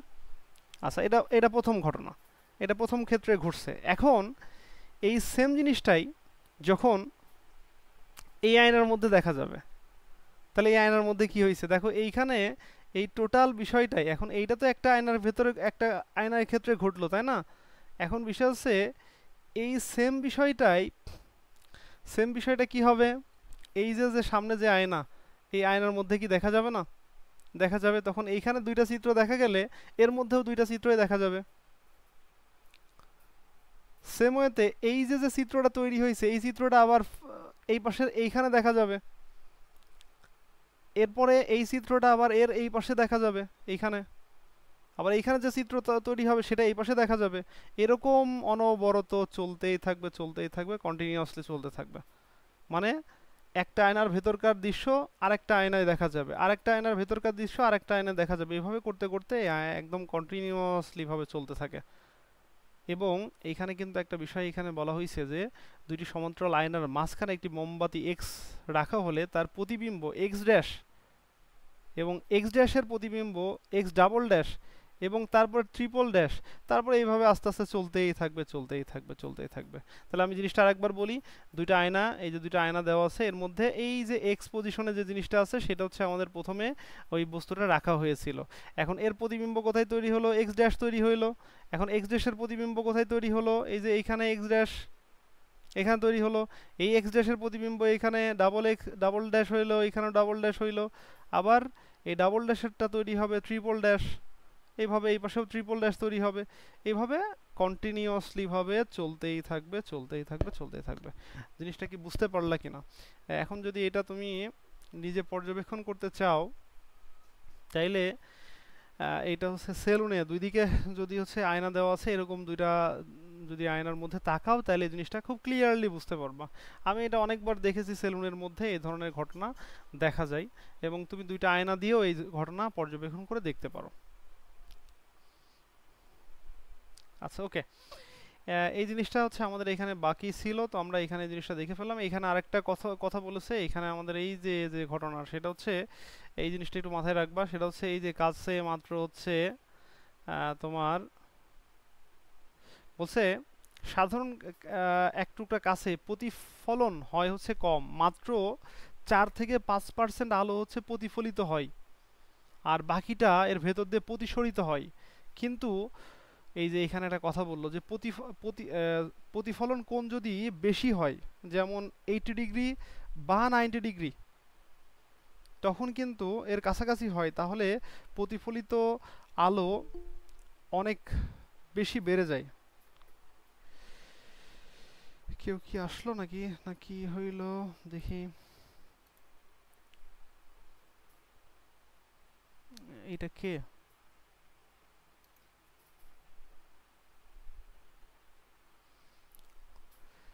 ভাইয়া ওইটা সম্ভবত ফাইজা। ও আচ্ছা আচ্ছা, ওকে। তো এইখানে তাহলে আমরা যে ব্যাপারটা দেখাচ্ছিলাম সেটা সবাই একটু খেয়াল করবা। তো আমাদের এইখানে দেখো 4% থেকে 5% আলো হচ্ছে, তাহলে কি হবে? মনে করো যে সাধারণ কাছে হচ্ছে আলো প্রতিফলিত হবে হচ্ছে 4 থেকে 5%। তাহলে তুমি যদি 100%-এর কথা চিন্তা করো, এইখানে মনে করো যে যদি আমি 100%-এর কথা চিন্তা করি, তাহলে এই 100%-এর মধ্যে মাত্র কিন্তু 4 থেকে 5% আলো হচ্ছে জাস্ট তোমার প্রতিফলিত হয়ে যাচ্ছে, আর বাকি সম্পূর্ণ আলোই কিন্তু এই যে প্রতিসরিত হয়ে যাচ্ছে, এই কথাটা বলতেছে। কিন্তু এখানে আরেকটা কথা বলে দিল যে প্রতিফলন কোণ যদি বেড়ে যায়, তো প্রতিফলন কোণটা কেমনে বেড়ে যায় জিনিসটা একটু খেয়াল করো। আমি এখান থেকে যদি এই এরকম করে দেখানোর চেষ্টা করি, এখান থেকে আলোটা মনে করো এই বরাবর এসে পড়তেছে, এখন এই বরাবর তাহলে চলে যাবে। আমরা যে শর্তটা পড়েছিলাম, প্রতিফলনের যে শর্তটা ছিল, সেটা হচ্ছে তোমার এরকম করে একটা বিষয় আমরা দেখিয়েছিলাম। তো এখন এখানে কিন্তু আমরা বলছিলাম যে এখানে কোনটা কোনটা হয়, এই যে এইখান থেকে এইটা হচ্ছে আমাদের একটা কোণ হয়, এটা আমাদের একটা কোণ হয়, এটাকে আমরা আই বলে থাকি। কেন আই বলে থাকি? আর এটাকে আর বলে থাকি কেন? আর বলে থাকি কারণ এটাকে আমরা বলে থাকি ইনসিডেন্ট রে। ইনসিডেন্ট রে বা হচ্ছে আপতিত রশ্মি, এটা বলা হয় আপতিত রশ্মি। আর এটা হচ্ছে আমাদের এটাকে আমরা বলে থাকি কি, এটাকে আমরা বলে থাকি হচ্ছে রিফ্লেকশন। আমরা রিফ্লেকশন অ্যাঙ্গেল বলে থাকি, যে এইটাকে আমরা তখন আর দিয়ে প্রকাশ করে থাকি। তাহলে এটা হচ্ছে আমাদের ইনসিডেন্ট অ্যাঙ্গেল, আর এটা হচ্ছে রিফ্লেকশন অ্যাঙ্গেল আমরা বলতে পারি। তো এই দুইটাকে আমরা আই আর আর দ্বারা প্রকাশ করে থাকি, এবং এটা হচ্ছে আমাদের প্রতিফলনের শর্ত হচ্ছে এই দুইটা সবসময় সমান হবে। এখন আমি কি করলাম, এই আয়ের যে মানটা এখানে এরকম করলাম, তাহলে যতটুকু আলো প্রতিফলিত হবে, আমি যদি এই কোণটা আর একটু বাড়ায় দিই, মানে হচ্ছে কোণটা এখান থেকে মনে করো যে আমি কোণটাকে বাড়ায় দিলাম, তাহলে এবার কোণটা কি বেড়ে গেল না? এবার কোণটা কিন্তু বেড়ে গেছে। কিভাবে বেড়ে গেছে? এই যে এইখান থেকে এবার এই টোটালটাই হচ্ছে আমাদের কোণ হয়েছে, সরি, এই টোটালটা হচ্ছে আমাদের কোণ হয়েছে, এই টোটালটা, এই টোটালটা আমাদের কোণ হয়েছে। দেখা যাচ্ছে না ঠিক মতো আছে, ওকে। তো এই এই যে যে আমরা কোণটা বাড়ায় ফেললাম, তার মানে কোণ যদি বেড়ে যায়, তাহলে আমাদের কিন্তু এইদিকেও কোণ কিন্তু বেড়ে যাবে, এইদিকেও কোণ কিন্তু বেড়ে যাবে, অর্থাৎ এই ক্ষেত্রে আমাদের কোণ কিন্তু এই বরাবর চলে আসবে, এই বরাবর, ওকে, এই বরাবর চলে আসবে। তার মানে এই যে এইখান থেকে আমি কোণ বাড়ায় ফেললাম, কোণ বাড়লে পারে এই আসলে প্রতিফলন, এই যে এখানে দেখো আমাদের বলতেছে যে যদি প্রতিফলন কোণ যদি বেশি হয়, তখন হচ্ছে প্রতিফলিত হওয়ার পরিমাণও বেড়ে যাবে, মানে হচ্ছে আলো বেশি পরিমাণে প্রতিফলিত হবে। আর আলো বেশি প্রতিফলিত হওয়া মানে কি, কোনো একটা জিনিস তত বেশি ভালো দেখা যাবে, যত বেশি ভালো প্রতিফলিত হবে তত ভালো দেখা যাবে। যেমন ভালো আয়নাতে কিন্তু অনেক বেশি আলো প্রতিফলিত হয়, বিধায় আমরা ওখানে অনেক ভালো করে আমাদের মানে চেহারা বলো বা আমাদের কোনো একটা কিছু দেখতে হলে তখন আমরা ভালো দেখতে পাই। তো এই বিষয়টা আসলে আমি আশা করতেছি তোমরা বুঝতে পেরেছো। এই যে এইখানে দেখো কোন একটা বস্তু থেকে আলোটা আমাদের চোখে আসতেছে, তো এইখানে এই যে কোণটা, এই কোণের মানটা কি মোটামুটি অনেকখানি কিন্তু বেশি। অ্যান্ড বেশি কেন? কারণ হচ্ছে এইখানে আমাদের কোণটা যদি এরকম থাকতো তাহলে কোণটা কিন্তু কম হইতো, কারণ আমরা সবসময় অভিলম্বের সাথে কোণ চিন্তা করি, তাহলে এই কোণটা কম। কিন্তু এই যে যখন এইখানে ফেলানো হয়েছে, এটা অনেক বেশি কোণে ফেলানো হয়েছে, এটা বলা হচ্ছে যে মোটামুটি 80 ডিগ্রি অথবা 90 ডিগ্রি এরকম টাইপের যদি কোণে ফেলানো হয়, তখন সেটা আসলে মোটামুটি অনেক বেশি আলো প্রতিফলিত হবে, সেই জিনিসটা এখানে বোঝানোর চেষ্টা করেছে। তো আশা করি তোমরা এই অংশটুকু বুঝেছো, এবং লাইনটা খুবই গুরুত্ব সহকারে খেয়াল রাখবা। কি খেয়াল রাখবা? এটা আপতন কোণ বেশি হলে প্রতিফলন কোণও বেশি হয়। এখন তোমাকে একটা প্রশ্ন দিতে পারে, এই যে এই লাইন থেকে একটা প্রশ্ন করে, অনেকেই এই ধরনের প্রশ্ন অ্যান্সার করতেই পারে না, বুঝতেই পারে না। প্রথমত এখানে তোমাকে বলল নিচের কোন কোণের জন্য প্রতিফলন বেশি হবে, তাহলে তখন তোমাকে চিন্তা করতে হবে, দেখতে হবে যে ওর মধ্যে কোন কোণের মানটা হচ্ছে সবচেয়ে বেশি, আপতন কোণের কোনটার মান হচ্ছে সবচেয়ে বেশি। তো যদি হচ্ছে মনে করো বেশি হয়, তখন হচ্ছে সেটার প্রতিফলনটাও কিন্তু বেশি হবে। তো এইখানে আমাদের অনেক সময় এটাকে যখন একটু ঘুরায় আর এক রকম প্রশ্ন করা হয়, তাহলে সেটা কেমন করা হয় একটু খেয়াল করো। দেখো এইখানে যখন তুমি একটা আলোকে ফেলতেছো, বেশি কোণে ফেলতেছো, তুমি মনে করো যে এইখান থেকে বেশি কোণে ফেলতেছো, মানে এরকম করে ফেললা, তাহলে এইখান থেকে রশ্মিটা এই বরাবর চলে যাবে। দেখো এখানে কিন্তু আমরা অভিলম্বটা এই বরাবর আছে, তাহলে আমি কিন্তু এখানে কোণের যে পরিমাণটা বলতেছি সেটা হচ্ছে এইটা, এবং এইখানে যেটা বলতেছি এইটা। এখন তুমি দেখো এই কোণের পরিমাণটা কিন্তু এখন বেড়ে গেছে, বেড়ে বেড়ে গেলে পরে প্রতিফলিত মনে করো প্রতিফলনের পরিমাণও বেড়ে গেছে। এখন যদি আমি চারটা মান বলি, মনে করো যে আমি তোমাকে বলি 50 ডিগ্রি, আমি তোমাকে বললাম হচ্ছে 60 ডিগ্রি, সরি 40 ডিগ্রি, আমি তোমাকে বললাম 60 ডিগ্রি, আমি তোমাকে বললাম 60 ডিগ্রি, তারপরে বললাম 70 ডিগ্রি। এখন তোমাকে আমি প্রশ্ন করলাম যে আসলে কোন ক্ষেত্রে প্রতিফলন হবে হচ্ছে বেশি, কোন ক্ষেত্রে প্রতিফলন হবে বেশি, তাহলে আমি বলবো 70 ডিগ্রি কোণের জন্য হচ্ছে প্রতিফলন হবে বেশি। এটা কিন্তু আমরা জানি, কিন্তু প্রশ্নটা এইভাবে ঘুরাই দিল যে এই কোণটা না উল্লেখ করে, এই কোণটা না উল্লেখ করে কোন উল্লেখ করলো, এই পাশেরটা, এই পাশের কোণটা যত ছোট হবে প্রতিফলন তত বেশি হবে। কেন?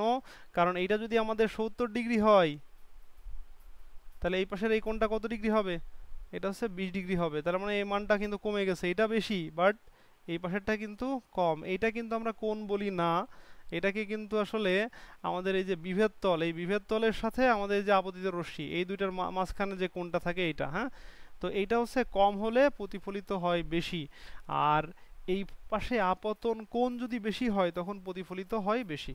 তাহলে আমাদের দুইটা জিনিস মাথায় রাখতে হবে, এক হচ্ছে আপতিত রশ্মি, এই যে আপতন কোণ যদি বেশি হয় তাহলে বেশি প্রতিফলিত হবে, আর যদি বিভেদ তলের সাথে আপতিত রশ্মি এই কোণ কম তৈরি করে তখনও আসলে প্রতিফলিত হবে বেশি।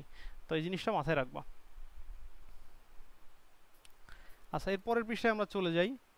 পরের পৃষ্ঠায় শোষণের এই ব্যাপারটা আমি খুব ভালোভাবে তোমাদের ব্যাখ্যা করেছিলাম। আমি তোমাদেরকে বলছিলাম যে শোষণের ব্যাপারটা হচ্ছে আসলেই এটা কিন্তু অনেকটা ভাবার বিষয়, অনেকটা মনে করো যে মাঝে মাঝে আমি নিজেও এরকম চিন্তা করি। বিষয়টা হচ্ছে এরকম, আমি কোনো একটা জিনিসকে লাল দেখতেছি, আসলেই কি সেটা লাল?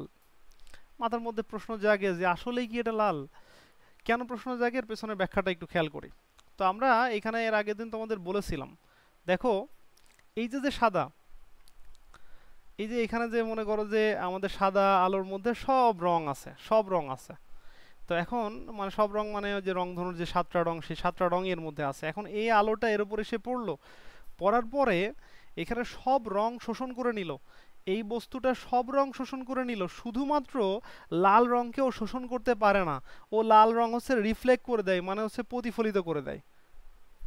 আচ্ছা একটা জিনিস খেয়াল করো, তাহলে কোনো একটা বস্তু মনে করো যে লাল রংকে প্রতিফলন করতেছে, তাহলে ওই ওই লাল রং কি তার নিজের রং? না, ও তো আসলে ওইটা প্রতিফলন করে দিচ্ছে।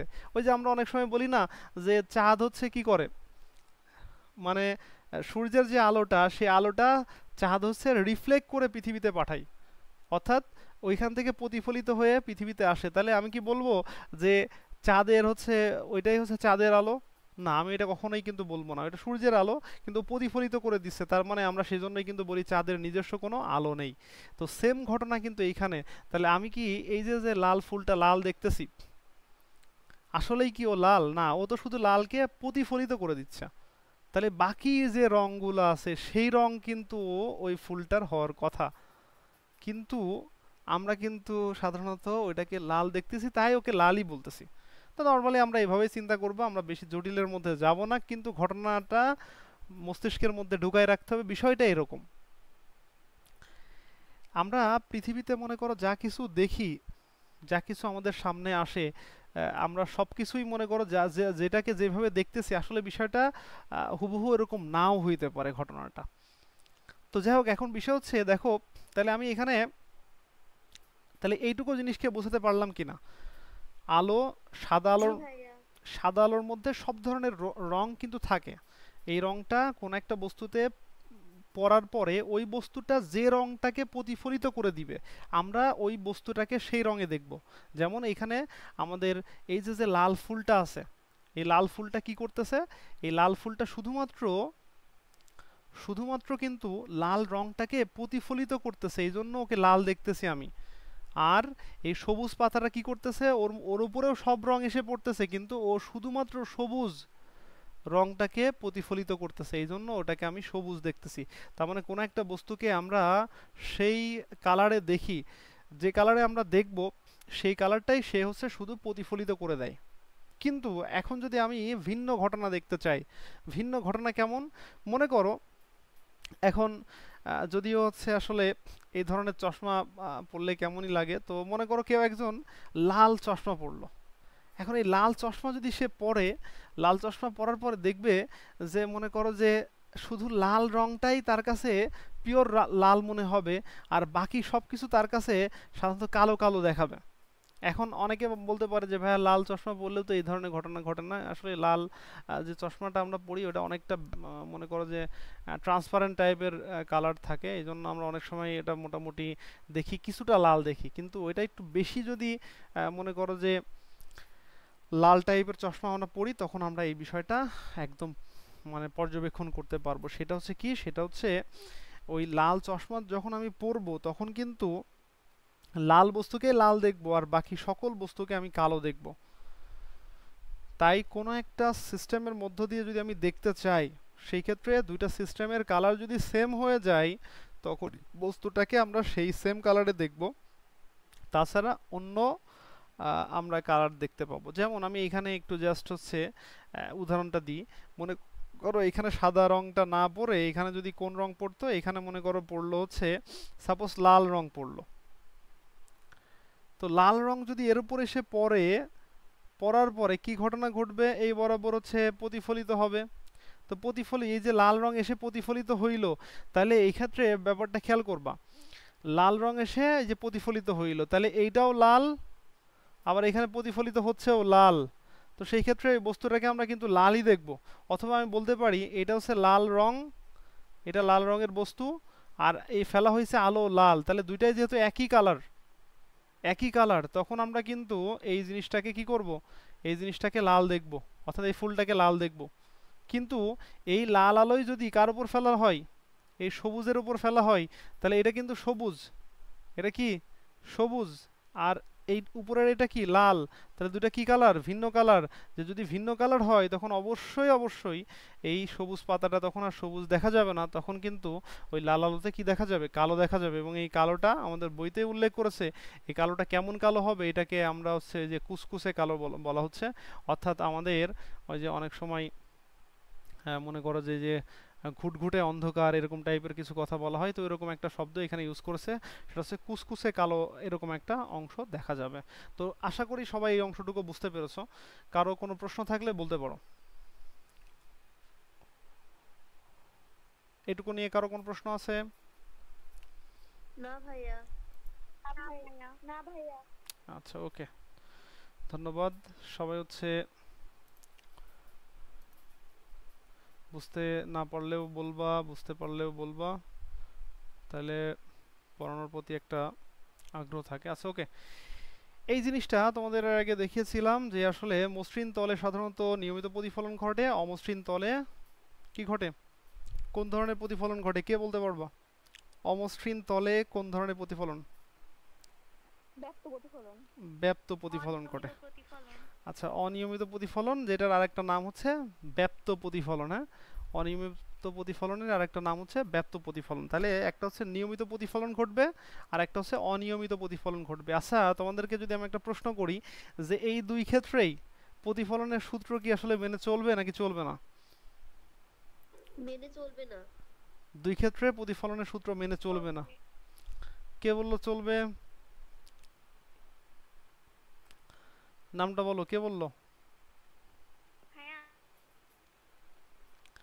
ভাইয়া কি, ভাইয়ার পরে শুনতে পাইনি। ও আচ্ছা, মেবিন। হ্যাঁ, এইখানে কিন্তু মেনে চলবে। হ্যাঁ, তাহলে কেন মেনে চলবে এর পেছনে ব্যাখ্যাটা একটু খেয়াল করো। এই যে এইখান থেকে দেখো এখানে আলোটা এসে পড়ছে, হ্যাঁ, এইখান থেকে আলোটা এই বরাবর চলে গেছে। ওকে, এখন আমি যদি এখান থেকে কি করি, একটা লম্ব টেনে দিই, তাহলে ঘটনা কি ঠিক আছে এখানে? যে এখানে আপতন কোণ আর কি প্রতিফলন কোণ সেম আছে, তাই তো? সবাই কি এই জিনিসটা দেখতে পাচ্ছ তো নাকি? এইটা আর এটা সেম আছে। ওকে, এটা ফাইন, এটা ঠিক আছে।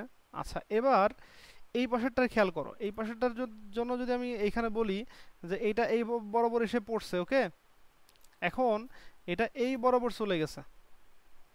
কারণ অনেকেই বলবে যে ভাই এখানে কি আলোর হচ্ছে প্রতিফলনের এই সূত্র কেমনে, মানে আপনি দেখান এটা। আচ্ছা ওকে, তো এইখানে ব্যাপারটা খেয়াল করো, এই যে মাঝখানতে যদি আমি একটা কি চিন্তা করি, একটা অভিলম্ব চিন্তা করি, তাহলে এই যে দুই পাশে যে কোণটা হইলো এখানেও কিন্তু কোণটা সেম থাকবে। তার মানে এইটা আসলে কোন মাধ্যমে প্রতিফলিত হচ্ছে এটা আসলে কোনো ফ্যাক্ট না। এখানে সর্বদাই প্রতিফলনের যে নিয়মটা, যে সূত্রটা, সেটা কিন্তু মেনে চলবেই। এটা অলওয়েজ কিন্তু মেনে চলবে। এইখানেও আমরা যদি দেখতে চাই যে এখানে এসে পড়ছে, এটা এই বরাবর চলে গেছে, এই বরাবর চলে গেছে, এন্ড এটাকে মাঝখান দিয়ে যদি আমি এইভাবে রাখি, যে মাঝখানে যদি রাখি, তাহলে এখানেও কিন্তু আমাদের এই ধরনের কোণ তৈরি হবে। ঠিক আছে, কথা কি বুঝতে পারলা কিনা? এই যে এখান থেকে এই জিনিসটা আমাদের হবে। ঠিক আছে, বিষয়টা কি ক্লিয়ার? জি ভাইয়া। ওকে, তো এই হচ্ছে আমাদের ঘটনা, এই হচ্ছে আমাদের বিষয়। তো এখানে আমরা এই জিনিসটা তোমাদের এর আগেও দেখিয়েছিলাম। তাহলে এখানে দুইটা জিনিস মনে রাখার বিষয়, একটা হচ্ছে মসৃণ তলে ঘটেছে নিয়মিত প্রতিফলন, অমসৃণ তলে ঘটে অনিয়মিত প্রতিফলন, যেটাকে আমরা ব্যাপ্ত প্রতিফলন বলি। আর আরেকটা বিষয় মনে রাখতে হবে, দুইটা তলেই হচ্ছে কি হয়, আমাদের প্রতিফলনের যে নিয়মটা বা সূত্রটা, এই সূত্রটা মেনে চলে দুইটা ক্ষেত্রে। আচ্ছা, এরপরে আমরা আসি। আচ্ছা, এইখানে এই চিত্রটা দেখে অনেকেই কিন্তু আসলে ঝামেলায় পড়ে যায়। অনেকেই ভাবে যে ভাই আপনি এর আগে একটা সূত্র, একটা সিস্টেম শিখিয়েছিলেন, এইটার সাথে তো এটা মিলে না। আপনি তাহলে যেটা শিখালেন সেটা কি ভুল? তাহলে বই তো যেহেতু সঠিক হয়, তাহলে আপনি যেটা শিখাইছেন সেটা অবশ্যই ভুল। আসলে বিষয়টা হচ্ছে যে এরকম না। ঘটনা হচ্ছে, আমরা বলছিলাম যে কোনো একটা চিত্র আঁকাতে হলে অ্যাটলিস্ট দুইটা রশ্মি আমরা দিয়ে দেখাবো। তো এইখানে আমাদের তিনটা রশ্মি দিয়েছে এবং তিনটা রশ্মি তির্যকভাবে নিয়েছে।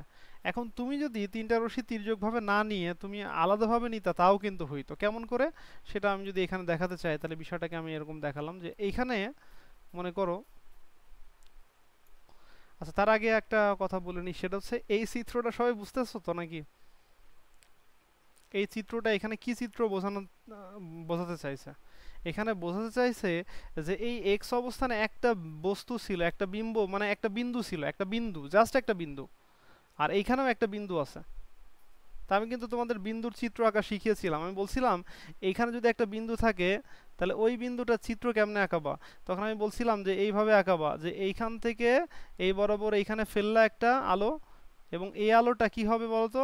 এই আলোটা ঠিক ওই একইভাবে হচ্ছে আমাদের যেভাবে যে পড়তেছে, সেই একইভাবে কিন্তু আলোটা ব্যাক করে, আমি তোমাদের বলছিলাম। এবং এটাকে যদি আমি বর্ধিত করি, তাহলে এইখান থেকে আসছে বলে মনে হচ্ছে, তাই না? এখান থেকে আসছে বলে মনে হচ্ছে এই ঘটনাটা। এবং এখানে আমি তোমাদের বলছিলাম যে আরেকটা রশ্মি কি করে ফেলতে হবে, একটু তির্যকভাবে ফেলতে হবে। এখানে এসে পড়লো, এরপরে এখান থেকে আমাদের আলোটা ওই যে চোখে চলে গেল। এখন এখান থেকে যদি আমি এই জিনিসটা এইভাবে তোমাদের দেখাই, তারপর আমি বলছিলাম যে এখান থেকে আমাদের এটাকে যদি চোখ যদি ডিরেক্টলি তাকায়, তখন চোখ মনে করবে এইখানে আছে ওই বস্তুটা। হ্যাঁ, আমি এইভাবে শিখিয়েছিলাম তোমাদের। এবং আমি বলছিলাম যে যদি এই যে এইখানে একটা বিন্দু থাকে, সেই বিন্দুটার একটা চিত্র এইখানে তৈরি হবে, এই ঘটনা তোমাদের বলছিলাম।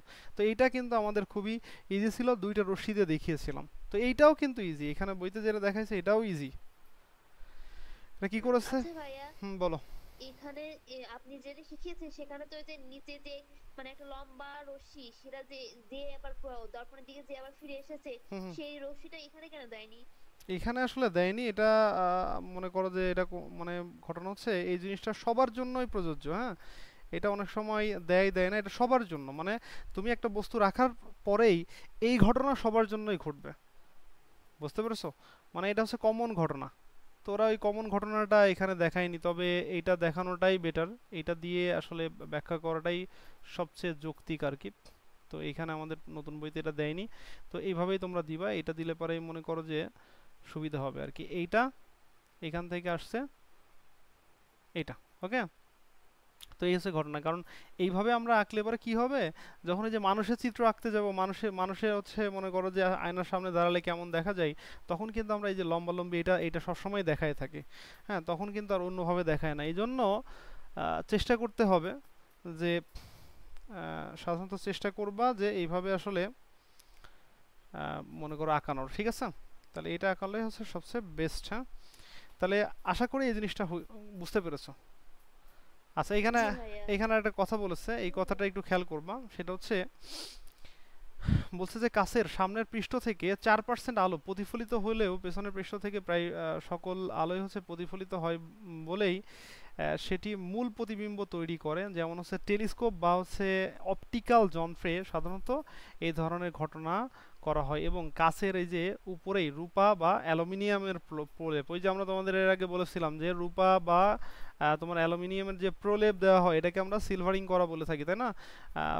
মানে অনেক সময় আমরা এটাকে পাড়া লাগানো বলে থাকি। এই যে প্রলেপ দেওয়া হয়, এই প্রলেপটা দিলে তখন কি হবে, তখন উল্টা ঘটনা ঘটবে। মনে করো আমি এইখানে একটা সাপোজ দর্পণ রেখেছি, সাপোজ এইখানে দর্পণ রেখেছি।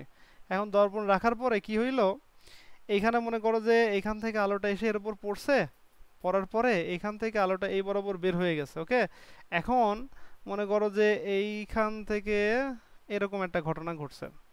এখন এইখানে যে ব্যাপারটা ঘটলো সেটা হচ্ছে এইটার ক্ষেত্রে মনে করো 4% আলো প্রতিফলিত হয়েছে, 4% মাত্র।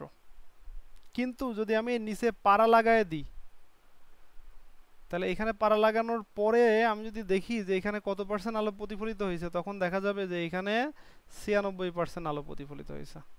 তাহলে এইখানে 4% ছিল, আগে ছিল কি 4%, আর পরে যখন পাড়া লাগাচ্ছি তখন কি হয়ে যাবে 96%। তো এইখানে একটা কথা আছে, সেটা হচ্ছে এই 4% যখন আলো প্রতিফলিত হবে, ভালো করে মনোযোগ দিবা কিন্তু, এই 4% যখন প্রতিফলিত হবে তখন তো আসলে টোটাল আলো প্রতিফলিত যদি 100% হইতো তাহলে আমরা সবচেয়ে ভালো দেখতে পারতাম। কিন্তু ওই সময় প্রথম ক্ষেত্রে পাড়া যখন লাগানো হচ্ছে না তখন কিন্তু 4% আলো প্রতিফলিত হচ্ছে।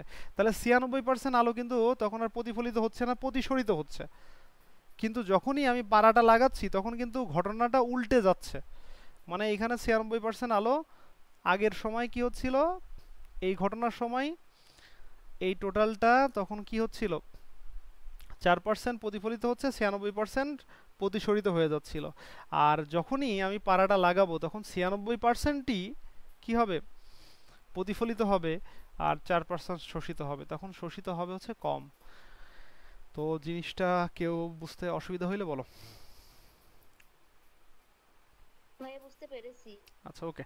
তো আমি এখানে এই জিনিসটাও দেখানোর চেষ্টা করলাম, তোমাদের বইতে এই ঘটনাগুলো কিন্তু দেওয়া আছে। এখানে আমাদের বিম্বের ঘটনা দেওয়া আছে, তো আমি বিম্ব নিয়ে আর কথা বলতেছি না। বিম্ব হচ্ছে আমরা আয়নার সামনে দাঁড়ালে যে ভেতরে যে প্রতিবিম্ব যা দেখতে পাই বা যা দেখতে পাই তাই হচ্ছে আসলে বিম্ব, ঠিক আছে? আচ্ছা, এরপরে আমরা আসি। এরপরে হচ্ছে আমরা যদি এর পরের পৃষ্ঠায় চলে যাই, পরের পৃষ্ঠা হচ্ছে এইটা। এখন এই জিনিসটা আসলে দেখো, এখানে বইতে কিন্তু তুমি যদি চিন্তা করো বা এখানে ভালো করে পর্যবেক্ষণ করো তাহলে কিন্তু এই জিনিসটা তুমি আরও ক্লিয়ারলি বুঝতে পারবে। আমি একটু আগে এই জন্য এই জিনিসটা তোমাদেরকে কিন্তু বোঝানোর চেষ্টা করছিলাম যে এই যে আমি একটা বস্তু রাখলাম, এইখানে একটা বস্তু আছে, এখন এই বস্তুর এইখানে একটা বিন্দু আছে আর এইখানে একটা বিন্দু আছে, তাই না? এই দুই জায়গায় দুইটা বিন্দু আছে না? তো দুই জায়গায় যেহেতু দুইটা বিন্দু আছে, তাহলে এইখানে ব্যাপারটা হচ্ছে এইখান থেকে আলোক রশ্মিটা এই বরাবর গেল, এই যে এই জিনিসটা কিন্তু এইখানে দেখাইছে, এই বরাবর গেছে। আবার এইখান থেকেও আলোক রশ্মিটা কিন্তু এই বরাবর গেছে, সবসময় কিন্তু এটা দেখাইছে এখানে। হ্যাঁ, বুঝতে পেরেছো? আর আর কি দেখাইছে, এই যে এইখান থেকে আলোক রশ্মি তির্যকভাবে এইখানে গেছে, আর আলোক রশ্মি তির্যকভাবে এইখানে চোখে চলে গেছে। ওকে, আর এইখান থেকেও আলোক রশ্মি এইখানে গেছে, তারপরে আলোক রশ্মি আবার এইখান থেকে এইখানে চলে আসছে। তাহলে জিনিসটা বুঝতে অসুবিধা আছে কার বলো? দেখো দুইটা ক্ষেত্রেই কি দুইটা করে রশ্মি দেখানো মানে দেখাইছে কি না? এইখানে প্রথমটা এই বরাবর গেল, আবার ও সেম ভাবে এই পেছনের দিকে ব্যাক করেছে, এবং এইখান থেকে তখন মনে হবে যে এই জায়গা থেকে আসছে বলে মনে হবে। ওকে, আর সেম ওয়েতে এইখানে আলোক রশ্মি এই যে এই বরাবর গেছে, এ বরাবর গেছে, তো যে এই বরাবর প্রতিফলিত হয়েছে তার চোখে গেছে, চোখ যখন তাকাইছে তখন চোখ এইখান থেকে দেখতেছে যে এইখান থেকে আসছে বলে মনে হচ্ছে তার কাছে। আচ্ছা সেম ওয়েতে এখানেও ওই আলোক রশ্মি এই বরাবর গেছে, এখান থেকে আমাদের উল্টাভাবে প্রতিফলিত হয়েছে বলে মনে হচ্ছে, এবং এইখান থেকে যদি আমাদের আলোক রশ্মি এখান থেকে এই যে এই মাথা থেকে আসছে বলে মনে হবে। সেম ওয়েতে এটার ক্ষেত্রেও কিন্তু সেম। তার মানে মূলত বিষয়টা কি ঘটতেছে, মূলত বিষয়টা ঘটতেছে যে একটা বিন্দুর জন্য আমাকে দুইটা রশ্মি আঁকানো লাগছে, আবার এই একটা বিন্দুর জন্য দুইটা রশ্মি আঁকানো লাগতেছে। তার মানে এই বিন্দুটাও হয়ে গেল চিত্র এইখানে, আর এই বিন্দুটা চিত্র হয়ে গেল এইখানে। এখন এর পাশে যত বিন্দুই আছে না কেন, সব বিন্দুই তো একইভাবেই আসলে হবে।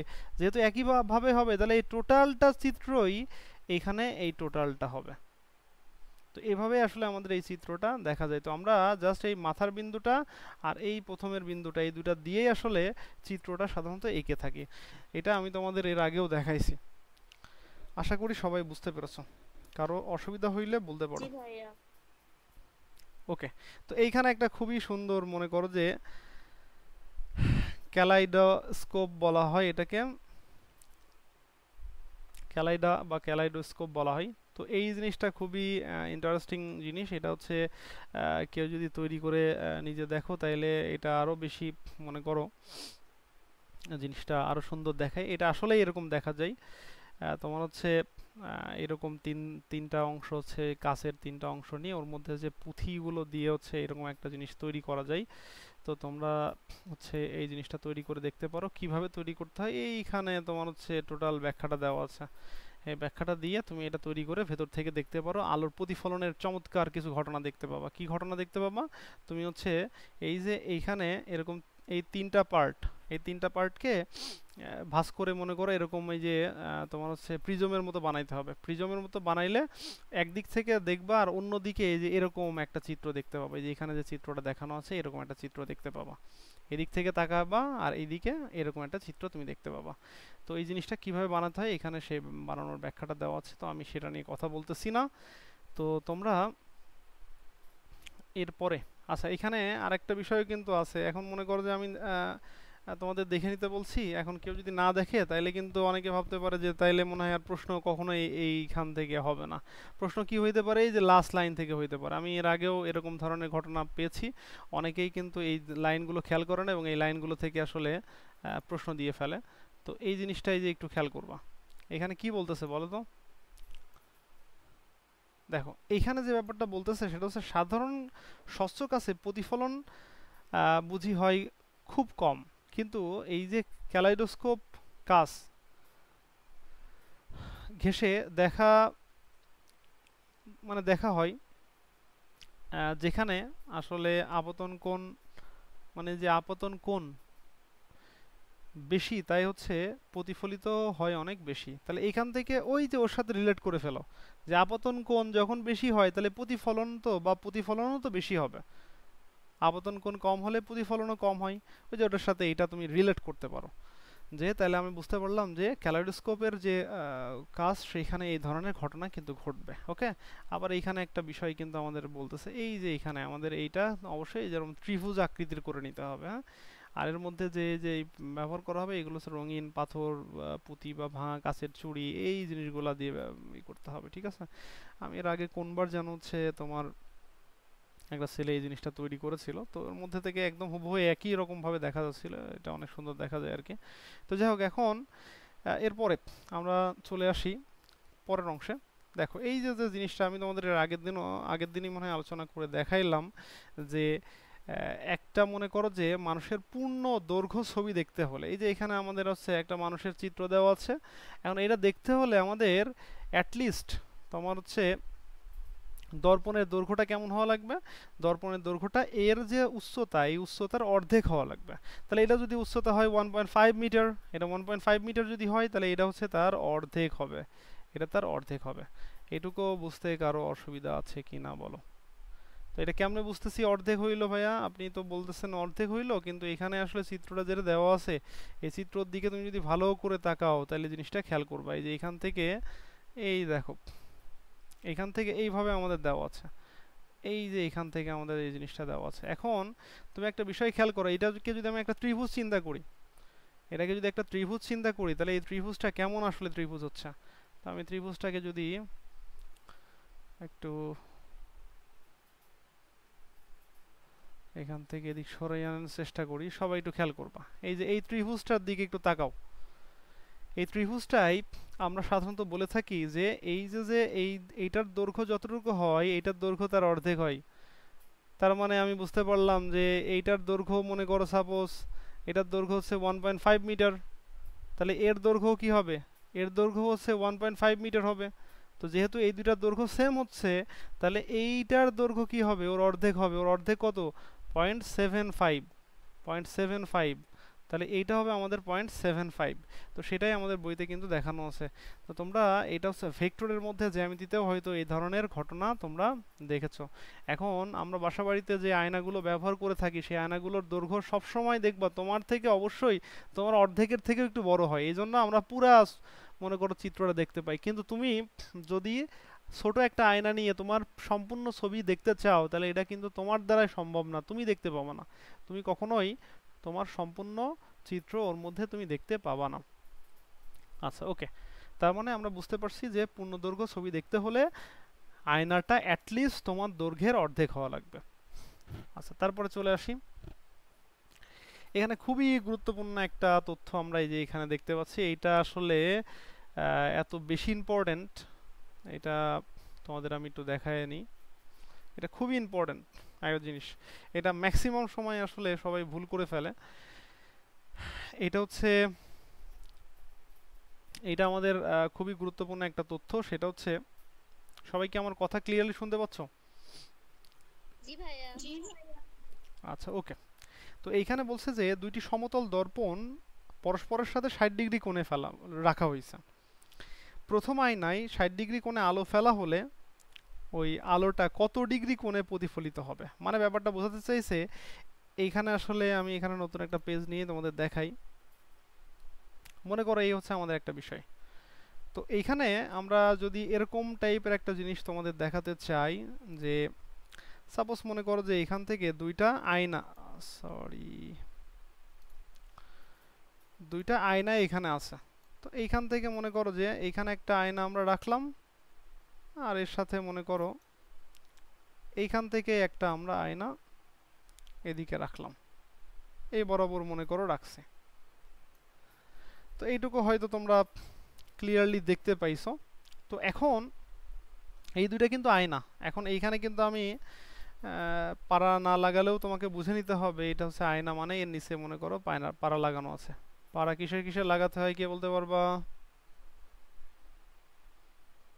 অ্যালুমিনিয়াম আর রূপা। আচ্ছা, অ্যালুমিনিয়াম আর রূপা। তো আমরা একটু আগেও কিন্তু সেটা দেখলাম।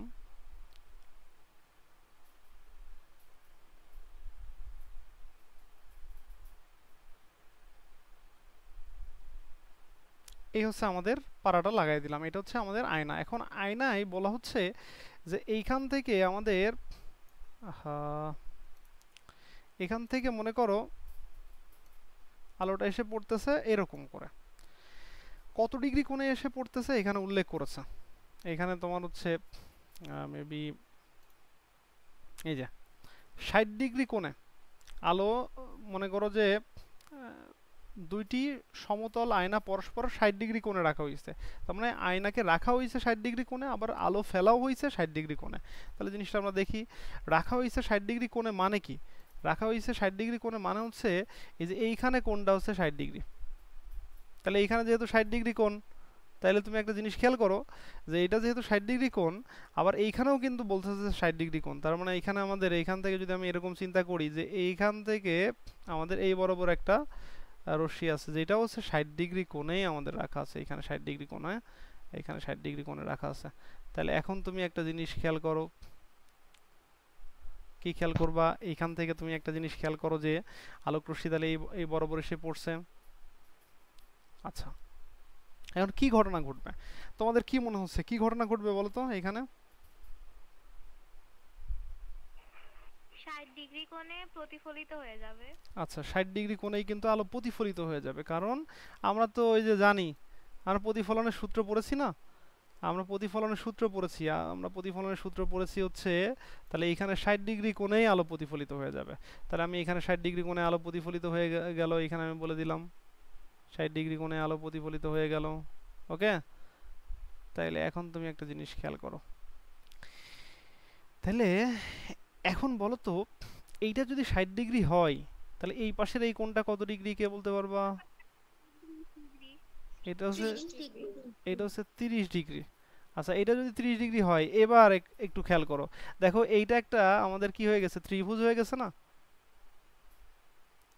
এটা একটা ত্রিভুজ হয়ে গেছে। এখন এটা যদি একটা ত্রিভুজ হয়, আমরা ত্রিভুজের তিন কোণের সমষ্টি কত জানি? 180 ডিগ্রি। 180 ডিগ্রি। 180 ডিগ্রি। তাহলে এখানে কিন্তু একটা বিষয় মাথায় রাখবা, এই 30 আর 60 মিলে 90 হয়ে গেছে, তাহলে এইখানে কত ডিগ্রি হবে? 90 90 ডিগ্রি। ডিগ্রি। আচ্ছা, এইখানে যদি 90 ডিগ্রি হয়, এই 90 ডিগ্রিটা কার কার সাথে হয়েছে বলো তো? এটা হচ্ছে আপতিত রশ্মি, এটা আপতিত রশ্মি। আর এইটা কি বলো তো? এইটা হচ্ছে কিন্তু বিভেদ তল, তাই তো? এটা বিভেদ তল আর এটা আপতিত রশ্মি, এর মাঝে 90 ডিগ্রি হয়েছে। কিন্তু এইটা আপতিত রশ্মি, আর এইখানে যদি আমি একটা অভিলম্ব চিন্তা করি, তাহলে অভিলম্বটা কেমন হবে? অভিলম্বটা কিন্তু এইখান থেকে এর উপর দিয়েই হবে, এরকম। ওকে, আমি একটু জাস্ট এর সাইড দিয়ে দেখাচ্ছি। অভিলম্বটা এরকমই হবে। তার মানে এইখানে কিন্তু কোণ কত ডিগ্রি হবে বলো তো? অভিলম্বের সাথে কোণ কত ডিগ্রি হবে? এই যে অভিলম্বের সাথে কোণ কত ডিগ্রি হবে বলো? অভিলম্বের সাথে কোণ 0 ডিগ্রি হবে। হ্যাঁ, অভিলম্বের সাথে কোণ কিন্তু 0 ডিগ্রি হবে। আর আমরা কিন্তু জানি যে অভিলম্বের সাথেই যে কোণ হয় সেটাই মূলত কোণ। তার মানে এইখানে যে কোণটা, এটাই হচ্ছে কিন্তু কোণ। তার মানে 0 ডিগ্রি কোণে যদি কোনো আলো প্রতিফলিত হয়, সেটা কিন্তু ওই সেম ভাবে ব্যাক করে, তোমাদের আগের দিনও আমি বলছিলাম। তার মানে এই আলোটা এই বরাবর যাবে, যাওয়ার পরে সে ওই একই পথ ধরে ব্যাক করবে। কথা কি বুঝতে পেরেছো? জি ভাইয়া। তাহলে এইখানে আমরা তাহলে কি বলবো? আমরা বলবো যে 60 ডিগ্রি কোণে যদি ফেলা হয়, তাহলে এদিক দিয়ে আমাদের যখন আসবে তখন কত ডিগ্রি কোণে আসবে?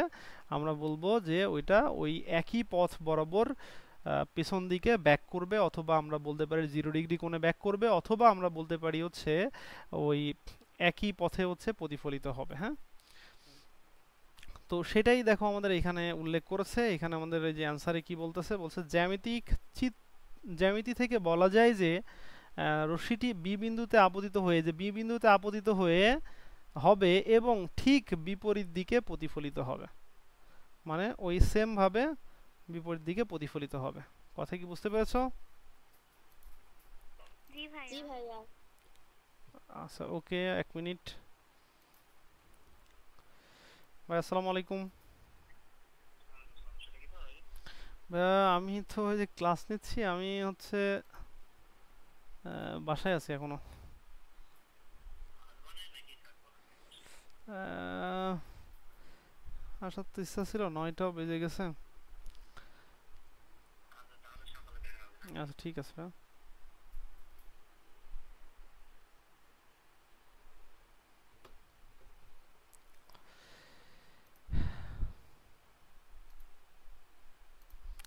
আচ্ছা, ওকে, তাহলে সবাই কি জিনিসগুলা বুঝতে পেরেছো নাকি? জি ভাইয়া। আচ্ছা, ওকে, আমরা মোটামুটি ক্লাসের হচ্ছে অনেকখানি কি আলোচনা করে ফেলেছি। আমি দুইটা একসাথে করে দেখাতে চাচ্ছিলাম, বাট আজকে আমার ইচ্ছা ছিল এটা পুরাটাই শেষ করে দেওয়া, তো শেষ করতে আসলে টাইম লেগে যাচ্ছে।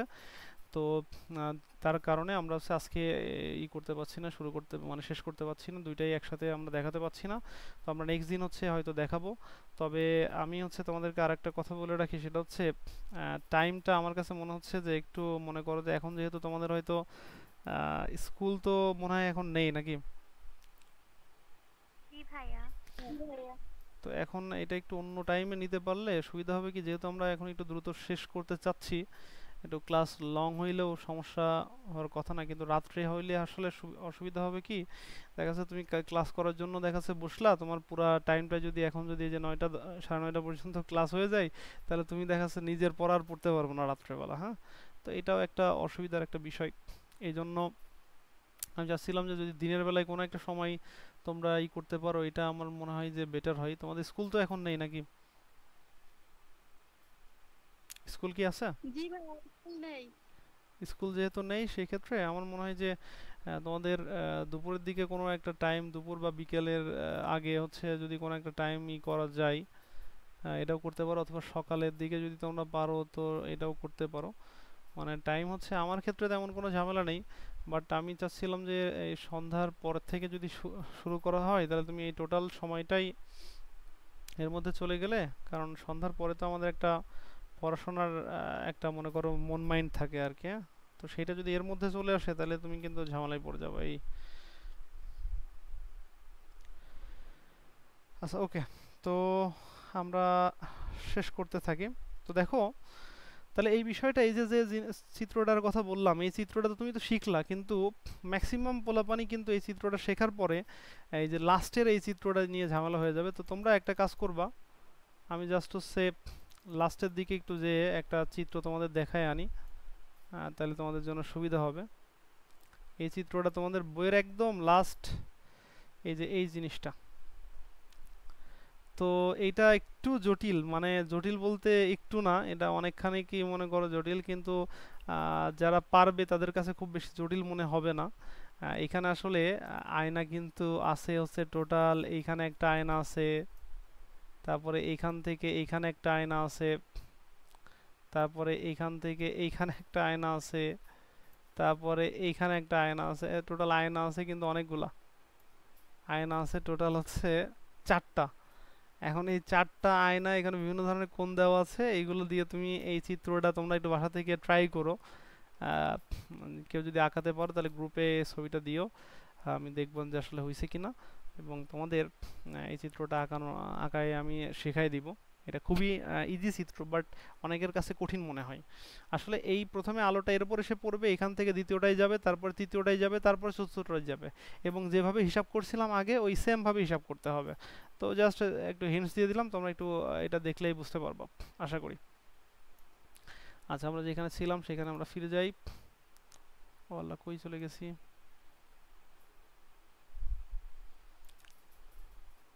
আচ্ছা, আমি আজকে যতটুকু দেখালাম এটা কার বুঝতে অসুবিধা আছে কিনা? স- না ভাইয়া। সবাই জিনিসগুলো বুঝতে পারছো তো নাকি? জি জি ভাইয়া। ভাইয়া। আচ্ছা ওকে, তো তাইলে আশা করতেছি তোমাদের হচ্ছে এখানে খুব বেশি ঝামেলা হওয়ার কথা না। এই জিনিসটা আমি একটু আগেই এই জিনিসটা দেখাই দিলাম। তো এইখানেও তোমরা আরেকটা কাজ করবা, জিনিসটা সবাই তো দেখতে পাচ্ছ নাকি? জি ভাইয়া। তো এইখানে প্রথমে এই যে 60 ডিগ্রি কোণ দেওয়া আছে না, তো তোমরা 60 ডিগ্রির পরিবর্তে এখানে হচ্ছে 30 ডিগ্রি দিয়ে একটু ট্রাই করো। তোমাদের কালকের কাজ হচ্ছে এখানে আমরা প্রথমেই এখানে ফেলবো হচ্ছে 30 ডিগ্রি কোণে, তাইলে কি ঘটনা ঘটবে? এই একই ঘটনা 60 ডিগ্রির পরিবর্তে 30 ডিগ্রি হলে কি ঘটনা ঘটবে? ওকে, তো সেম ওয়েতে তোমাদের এই জিনিসটা হচ্ছে আমি মুছে দিচ্ছি। মানে কাজটা হচ্ছে এরকম, এটা 30 ডিগ্রি, এটা 60 ডিগ্রি, তাহলে এখানে 30 ডিগ্রি যদি হয় তাহলে এখানেও কত হবে? 30 হবে। এইভাবে হিসাব করবা, এখানেও সেম ভাবে হিসাব করবা, এইভাবে প্র্যাকটিস করবা, দেখবা যে ওই যেটা বড় ছিল ওই বড় চিত্রটাও তুমি আঁকতে পারতেছো বা তুমি সঠিকভাবে করতে পারছো। তো এইখানে আমাদের হচ্ছে দুইটা আয়নার মধ্যে আসলে হাতের চিত্রগুলো কেমন দেখা যাবে সেই জিনিসটা আমাদের এখানে দেখানোর চেষ্টা করেছে। এখানে একটা আয়না, এখানে একটা আয়না, দুইটা আয়না দেখানো হচ্ছে, এখানকার চিত্র দেখা যাচ্ছে, এখানকার চিত্র দেখা যাচ্ছে। এই জিনিসটা একটু খেয়াল করবে। আমি ওভারভিউ আজকে আলোচনা করতে যে আমি ফুললি হয়তো শেষ করতে পারবো না, তো তোমাদের যেহেতু আমি টোটালটা দেখাইছি, আমি একটু জাস্ট টেনে টেনে শেষ করতেছি যাতে আমি এই জিনিসটা পুরোটা দেখাতে পারি। তো এইখানে দেখো, এখানে হচ্ছে আমাদের কয়েকটা বিষয় এখানে আছে, এই বিষয়গুলো ম্যাক্সিমাম পোলাপান পড়ার সময় এগুলো মিসিং করে চলে যায়। এগুলো খুবই মনে করো যে ইম্পর্টেন্ট জিনিস, বাট পড়ার সময় এগুলো আসলে কেউই খেয়াল করে না, এগুলো মনে হয় যে পড়ার জিনিস না। তো অনেকে এরকম চিন্তা করে। এই যে যেমন এইখানে উদাহরণটা দেওয়া আছে, বিশেষ করে এই অধ্যায়ের মধ্যে যতগুলো উদাহরণ দেওয়া আছে খুবই ইম্পর্টেন্ট, মোস্ট ইম্পর্টেন্ট এগুলা তুমি একটু ভালো করে খেয়াল রাখবা। সেটা হচ্ছে এইখানে দেখো আমাদের প্রশ্ন করেছে যে যদি আমরা সমতল আয়নাকে আমরা যদি গলীয় অবতল আয়না হিসেবে কল্পনা করি, সেই ক্ষেত্রে আমরা এটার ফোকাস দূরত্ব কোথায় হবে, এবং অ্যান্সারটা হচ্ছে অসীম। কি বলা হইল? সমতল আয়নাকে আমরা যদি কি হয় গলিত আয়না হিসেবে, মানে গলিত অবতল আয়না হিসেবে কল্পনা করি। এখন তুমি চিন্তা করো, আমি যদি তোমাকে বলি সমতল আয়নার হচ্ছে ফোকাস কোথায়, তুমি কি বলতে পারবা সমতল আয়নার ফোকাস কোথায়? অনেকেই বলতে পারবে না। এখন প্রশ্ন হচ্ছে ভাইয়া সমতল আয়নার ফোকাস কোথায়, আপনি বলেন। তো এখন বিষয় হচ্ছে যে জিনিসটা একটু খেয়াল করো, আমরা ফোকাসটা কিভাবে পাই? আমরা ফোকাসটা পাই এইটা দিয়ে যদি আমি একটা কি চিন্তা করি, একটা মনে করো বৃত্ত চিন্তা করি। মনে করো এরকম একটা বৃত্ত, এই বৃত্তের এইখানে একটা কেন্দ্র থাকে আর এই কেন্দ্রের অর্ধেক বিন্দুতে আসলে ফোকাস হয়। তো এখন এই ছোট একটা জিনিস আমরা এইভাবে এঁকে ফেললাম, কিন্তু একটা সমতল দর্পণ দিয়ে যদি একটা বৃত্ত আঁকতে হয়, মনে করো একদম সমান একটা দর্পণ আছে, এটাতে বৃত্ত আঁকা মানে কি, এই বরাবর মনে করো যে তোমাকে এই বরাবর চলে আসতে হবে, এরকম আস্তে আস্তে আস্তে আস্তে বিশাল একটা চিত্র হয়ে যাবে কিন্তু, হ্যাঁ। এই বরাবর মনে করো যে চিত্র এরকম করতে করতে আস্তে আস্তে তোমাকে এই চিত্রটা কমপ্লিট হবে। তাও এখানে আমরা যদিও ছোট করে এঁকে ফেললাম। তো এই ক্ষেত্রে সমান অংশ দিয়ে যদি কোনো একটা গোল টাইপের কোনো জিনিস চিন্তা করা হয়, তাইলে এই সমতল দর্পণের তো ফোকাস দূরত্ব অনেক দূরে থাকে। তো অনেক দূরে মানে কি, আমরা অসীম চিন্তা করি, তাহলে এইটা যদি আমি গলীয় গলীয় অবতল আয়না হিসাবে চিন্তা করি, তাহলে ওইটাও কি হবে, অসীমই হবে।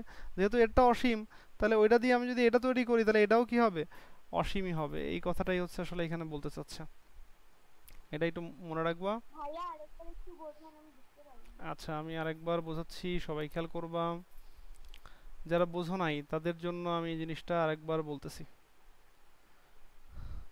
আচ্ছা, এখান থেকে আমি একটা চিত্র নেওয়ার চেষ্টা করি, কোনো একটা শেপ নিয়ে তারপরে আলোচনা করি, তাহলে তোমাদের জন্য হয়তো একটু বুঝতে সুবিধা হবে। কি হইলো?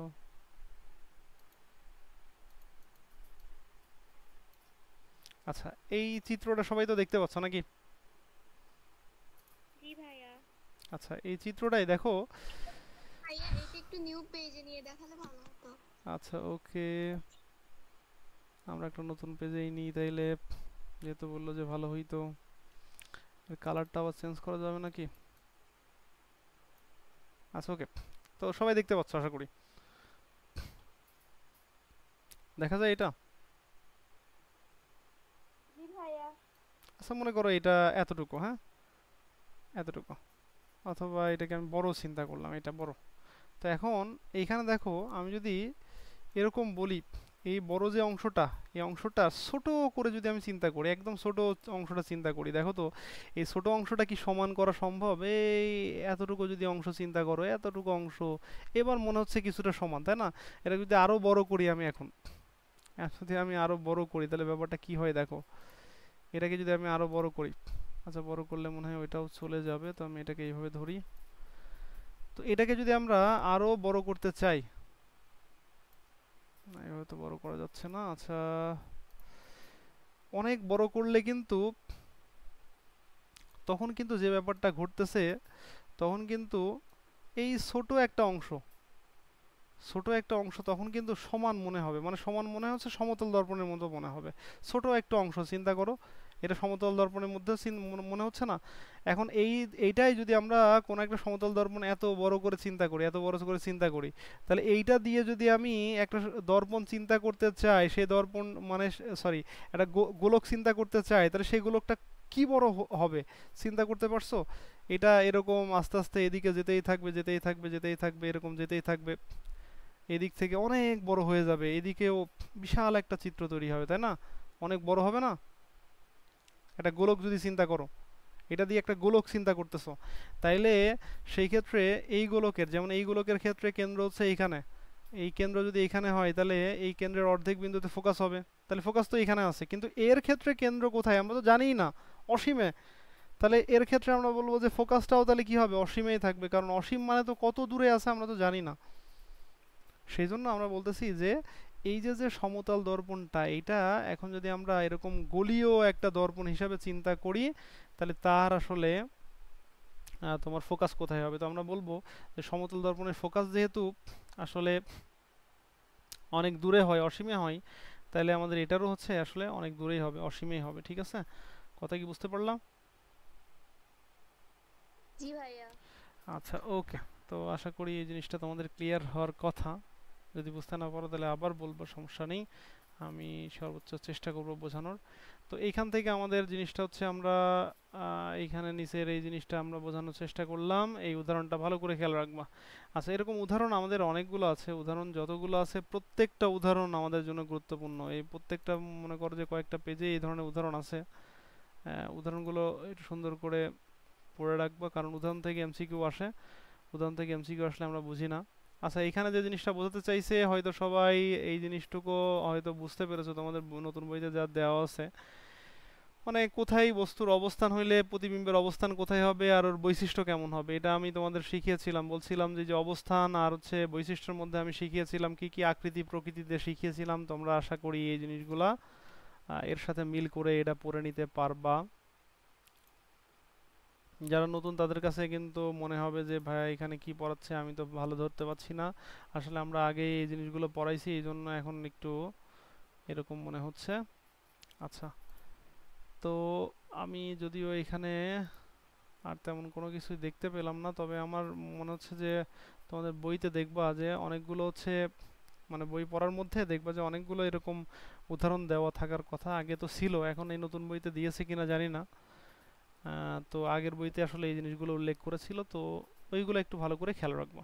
আচ্ছা, এখন লাস্ট কথা দিয়ে আমরা এখানে শেষ করতেছি, এটা দিয়ে আমরা আপাতত আজকের মতো এখানে শেষ করব। তো সবাই একটু খেয়াল করবো, পাহাড়ি রাস্তার বাঁক তোমরা অনেক সময় দেখবা যে একটা রাস্তা মনে করো যে এরকম সোজাভাবে চলতে চলতে হঠাৎ করে এরকম হয়ে গেছে যে এইখান থেকে মনে করো যে 90 ডিগ্রি অ্যাঙ্গেলে এরকম বাঁক নিয়ে নিয়েছে এরকম। তো যদি 90 ডিগ্রি অ্যাঙ্গেলে এরকম বাঁক নেয় কোনো একটা রাস্তা, যদি এইভাবে আসলে 90 ডিগ্রি অ্যাঙ্গেলে বাঁক নেয়, মনে করো এরকম এসে এইখান থেকে এরকম চলে গেছে, তো তখন যে ব্যাপারটা ঘটে সেটা হচ্ছে, এখন মনে করো একজন গাড়ি চালক, সে যদি এই দিক বরাবর আসে, এখান থেকে আসে, তাহলে এই বরাবর যদি আসে তাহলে সে তো আসলে এই দিক থেকে কে আসতেছে সেটা কি দেখতে পাবে? সে তো দেখতে পাবে না। তো যেহেতু দেখতে পাবে না, তো সেই ক্ষেত্রে এই যে এইখানে এইখানে আমাদের একটা দর্পণ লাগাই দেওয়া হয়। এই দর্পণে এই চালক এই দর্পণের দিকে তাকাই, এই দর্পণে কি দেখা যায়? এই চালকের একটা প্রতিচ্ছবি দেখা যায়। আর এই চালক এই দর্পণের দিকে মানে দেখে এবং হচ্ছে এই চালকের একটা প্রতিচ্ছবি দেখতে পাই। তোমরা ওই যে পেরিস্কোপের সরল পেরিস্কোপের ক্ষেত্রে এই ধরনের ঘটনা দেখতে পেয়েছো। তো ওইটারই একটা অংশ হচ্ছে এই সেম ধরনের ঘটনা। তো এখানে পাহাড়ি রাস্তায় সাধারণত এই ধরনের ঘটনা বেশি ঘটে। কেউ যদি সাজেক অথবা তোমার হচ্ছে এই যে রাঙ্গামাটি ওই ওই সাইডে বা খাগড়াছড়ির ওই সাইডে যদি মানে যাও, তাহলে দেখতে পাবা এই ধরনের ঘটনা। ওইখানে দেখবা যে এই মানে ওই রাস্তার বাঁকে একটা বড় মনে করো যে একটা আয়নার মতো একটা অংশ বসানো আছে। তো ওইখানে ওইটা সাধারণত বসানো হয় 45 ডিগ্রি কোণে, 45 ডিগ্রি কোণে বসানো হয়, যাতে এই দিক থেকে মনে করো এরাও ভালোভাবে দেখতে পায়, এরাও ভালোভাবে দেখতে পায়, যাতে আসলে কোনো ধরনের দুর্ঘটনা না ঘটে। এই দুর্ঘটনা এড়ানোর জন্যই পাহাড়ের রাস্তার বাঁকে এখানে আসলে 45 ডিগ্রি কোণ করে তোমার হচ্ছে এই দর্পণটাকে বসানো হয়। তো এই ছিল আমাদের হচ্ছে মোটামুটি এই অধ্যায়ের যে মোটামুটি যে বিষয়গুলো, আমি এর আগেও তোমাদের কয়েকটা ক্লাসে, এটা মোটামুটি আমি অনেকগুলো ক্লাসই নিয়ে ফেলেছি। তোমার এইখানে আসলে এতগুলো ক্লাস দেওয়ার কাজ ছিল না, তারপরে নেওয়া হয়ে গেছে, কারণ হচ্ছে তোমাদের অনেক স্লোলি আগানো হয়েছিল, অনেক জিনিসগুলো বুঝাই বুঝাই আগানো হয়েছিল, এবং হচ্ছে ক্লাস টাইমও হচ্ছে প্রথম দিকে আমি বড় করতে পারি নাই। তো এই জন্য আসলে এই ঝামেলাটা হয়েছিল। তো তোমাদের নেক্সট দিনের যে কাজটা সেটা হচ্ছে, তোমরা এই যে এখানে দুইটা না করে চিত্র আঁকাইতে দিলাম, ওই চিত্রটা এঁকে ফেলবা, এই অধ্যায়টা একটু সুন্দর করে পড়ে ফেলো। হ্যাঁ, এই অধ্যায়টা পড়ার পরে যে কাজটা করবা, যে অধ্যায় পড়ার পরে তোমাদের টার্গেটটা থাকবে যে আমি এখানকার জিনিসগুলো অ্যান্সার করতে পারি কিনা। এইখানে তোমার হচ্ছে যে এমসিকিউগুলো আছে, এমসিকিউগুলো আমাদের কাছে মনে করো কঠিন মনে হয় কিনা, এইগুলো আমরা পারি কিনা, এইগুলো আমাদের একটু করতে হবে। যেমন এখানে বলছে প্রতিফলন কয় ধরনের, কে বলতে পারবো প্রতিফলন কয় ধরনের? 2 ধরনের। হ্যাঁ, প্রতিফলন কিন্তু 2 ধরনের, আমরা জানি, একটা নিয়মিত প্রতিফলন আর একটা ব্যপ্ত প্রতিফলন আছে। ওকে, এরপরে আমাদের বলছে সমতল দর্পণে যে সৃষ্ট প্রতিবিম্ব এটা হচ্ছে কেমন হবে, সেটা আমরা কিন্তু ওই যে ওখানে পড়িয়েছিলাম যে সমতল দর্পণে সৃষ্ট প্রতিবিম্ব কেমন হবে। এগুলা এখানে আমাদের দেওয়া আছে, এগুলো আমার মনে হয় সবাই পারবা আশা করি, যদি ক্লাসগুলো করে থাকো নিয়মিত। আর এখানে আমাদের এই যে এইটা এখানে দেওয়া আছে, মাঝখানের দিকে দেওয়া আছে, এবার হচ্ছে কেমন ধরনের চিত্রগুলো তৈরি হবে। তো তোমাদের এইগুলো কিন্তু আমি অনেক ক্লিয়ারলি বোঝানোর চেষ্টা করেছি, কারো যদি অসুবিধা হয় আমাকে বলবা। এই যে এইখানে এটা আমরা এটাকে বলছিলাম এটা 1 নম্বর অবস্থান, এটা 2, আর এটা হচ্ছে 3 নম্বর অবস্থান, তাহলে 3-এ রাখলে 5-এ গঠিত হয়। তাহলে 5-এ যদি গঠিত হয়, 3-এ রাখছি 5-এ গঠিত হয়েছে, তাহলে এখন আমি যদি 5/3 করি, তাহলে এখানে কিন্তু এটা 1 থেকে বড়, তার মানে এখানে আমরা বিবর্ধিত চিত্র পাবো, এই যে বিবর্ধিত চিত্র পাবো, এখানে বুঝতেই পারছো। আবার এর অবস্থানটা কোথায় হবে, একে যেহেতু আমি 3-এ রাখছি 5-এ পাবো, 5 মানে কোথায় দেখো, এটা 1, এটা 2, এটা 3, এটা 4, এটা হচ্ছে 5, ওকে। তাহলে 5-এ তৈরি হবে, 5 মানে কি, এটা হচ্ছে বক্রতার কেন্দ্র। আর এর এই পাশে কি হয় বলো তো, এর এই পাশে হচ্ছে অসীম আছে, তাহলে বক্রতার কেন্দ্র এবং অসীমের মাঝে আছে এই জিনিসটা। তো এখানে অ্যান্সার হবে বক্রতার কেন্দ্র এবং অসীমের মাঝে, এই যে এটা। তো এরকম করে আমরা কিন্তু এইখানকার যে এমসিকিউগুলো আছে এগুলো কিন্তু খুব সহজেই অ্যান্সার করে ফেলতে পারি। ওইখানকার বেসিকগুলো যদি তোমার ক্লিয়ার থাকে তাহলে তুমি এখানকার যে কোনো কিছুই কিন্তু তুমি খুব সহজেই ধরতে পারবা। তো যাই হোক, এখন বিষয় হচ্ছে তোমাদের এটা আমি আরেকবার করে দেখানোর চেষ্টা করলাম, যেহেতু এই দিকের অংশগুলো পড়ানো হয়ে গেছে আর এই দিককার অংশগুলো তোমাদের হচ্ছে একটু আমি ওর সাথে মিলাই দিলাম আর কি। তো আমরা নেক্সট দিন থেকে ট্রাই করব আমরা অন্য চ্যাপ্টার মানে প্রথম অধ্যায়ের দিকে চলে যাওয়া। তো কেউই নেক্সট দিন থেকে ক্লাসগুলো মিস করবো না, কারণ ওই নেক্সট দিন থেকে আসলে 2টা করে একসাথে আগানো হবে, রসায়ন এবং হচ্ছে তোমার ফিজিক্স দুইটাই একসাথে পড়াবো। সো সবাই হচ্ছে ওই ক্লাসগুলো করবা। আর আজকের ক্লাসে কারো যদি কোনো সমস্যা বা কোনো কিছু হয় তাইলে আমাকে বলতে পারো।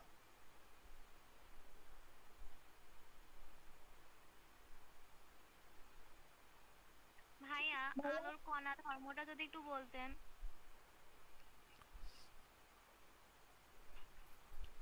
কি বলো? ভাইয়া বলছিলাম 4 নাম্বার এমসিকিউটা আরেকবার একটু বোঝাই দেন। 4 নম্বর এমসিকিউটা আরেকবার একটু বোঝাই দিব। দেখো, আমরা বলছিলাম এটা কত নম্বর পজিশনে আছে, এই যে লক্ষ্যবস্তুটা কোথায় আছে, 3 নম্বর পজিশনে না? আমি যে তোমার 8-এর নিয়ম শিখিয়েছিলাম মনে আছে? জি ভাইয়া। আচ্ছা, ওকে।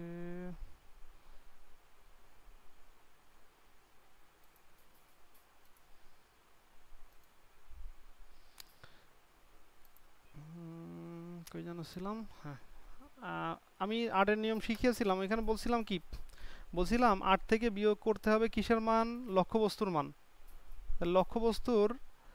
লক্ষ্যবস্তুর মান যদি বিয়োগ করো তাহলে কি পাবা, তুমি পাবা হচ্ছে বিম্ব।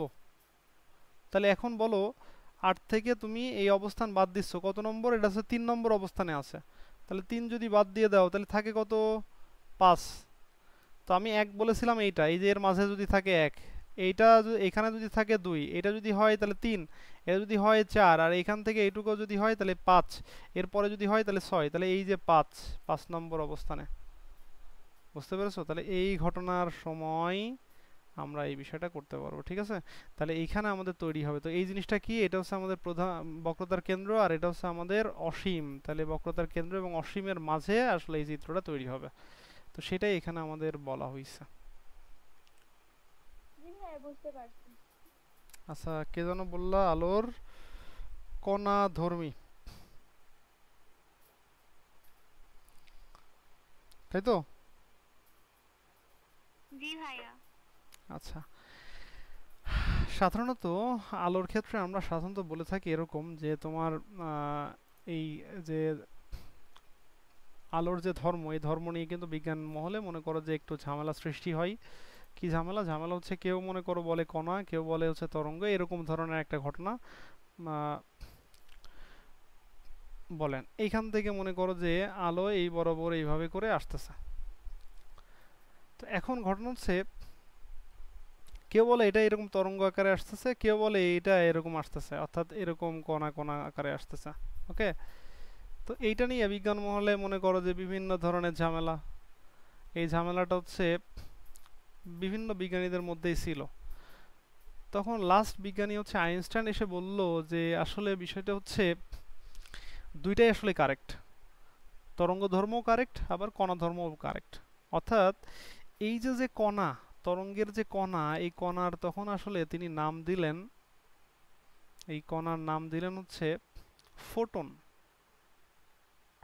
তোমাদের এর আগে হয়তো আলোচনায় আমি বলেছিলাম, এটা হচ্ছে আমাদের ফোটন, এই কণাকে আমরা বলে থাকি ফোটন। অথবা তুমি বলতে পারো এই একগুচ্ছ কণা, এই যে একগুচ্ছ যে কণা আছে এই কণাকে আমরা ফোটন বলতে পারি, অথবা এই একগুচ্ছকে একটা প্যাকেটও আকারেও বলা যায়। এই এক প্যাকেট হচ্ছে জিনিসটাকে আমরা ফোটন বলে থাকি। এখন প্রশ্ন হচ্ছে যে ভাইয়া কণাকে মানে আলোকে কি কণার মতো চিন্তা করা যায়, এটা কি পসিবল? আচ্ছা, এখন দেখো, আমি উদাহরণস্বরূপ তোমাদেরকে বলছিলাম যে পানি যখন পড়ে, অনবরত পড়তে থাকে, তখন তো মনে হয় যে পানির যে ফ্লো, এই পানির ফ্লো কি কণা চিন্তা করা যাবে? চিন্তা করা যাবে না, কারণ মনে করো ট্যাপ ছেড়ে দিয়েছো, জোরে পানি পড়তেছে, তো তখন তো আর কোনো কণা নেই। কিন্তু তুমি যদি ওই ট্যাপটা খুব স্লো করে দাও, তখন তুমি কিন্তু জিনিসটা বুঝতে পারবা কিছুটা।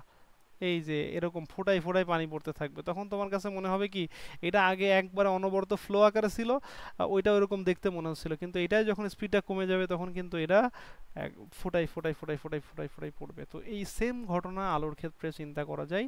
এবং এই আলোর এই যে কণা, এই যে কণা ধর্মর ব্যাখ্যা করেছিলেন আসলে বিজ্ঞানী আইনস্টাইন, এবং তিনি বলেছিলেন এই কণাকে আসলে ফোটন বা এই প্যাকেট একগুচ্ছকে আমরা প্যাকেট বা ফোটন বা কণা বলে থাকি। ঠিক আছে, কথা কি বুঝতে পারছো? কারো অসুবিধা হচ্ছে জিনিসটা বুঝতে?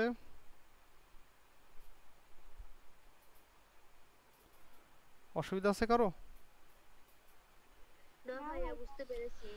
আচ্ছা ওকে, আপাতত আমি তাইলে আজকের মতো এখানেই সমাপ্ত করতেছি। তোমাদের যদি কোনো প্রশ্ন থাকে তাহলে নেক্সট দিন লিখে রাখো, আমাকে বলবা, তো আমি অ্যান্সারগুলো করে দেওয়ার চেষ্টা করব।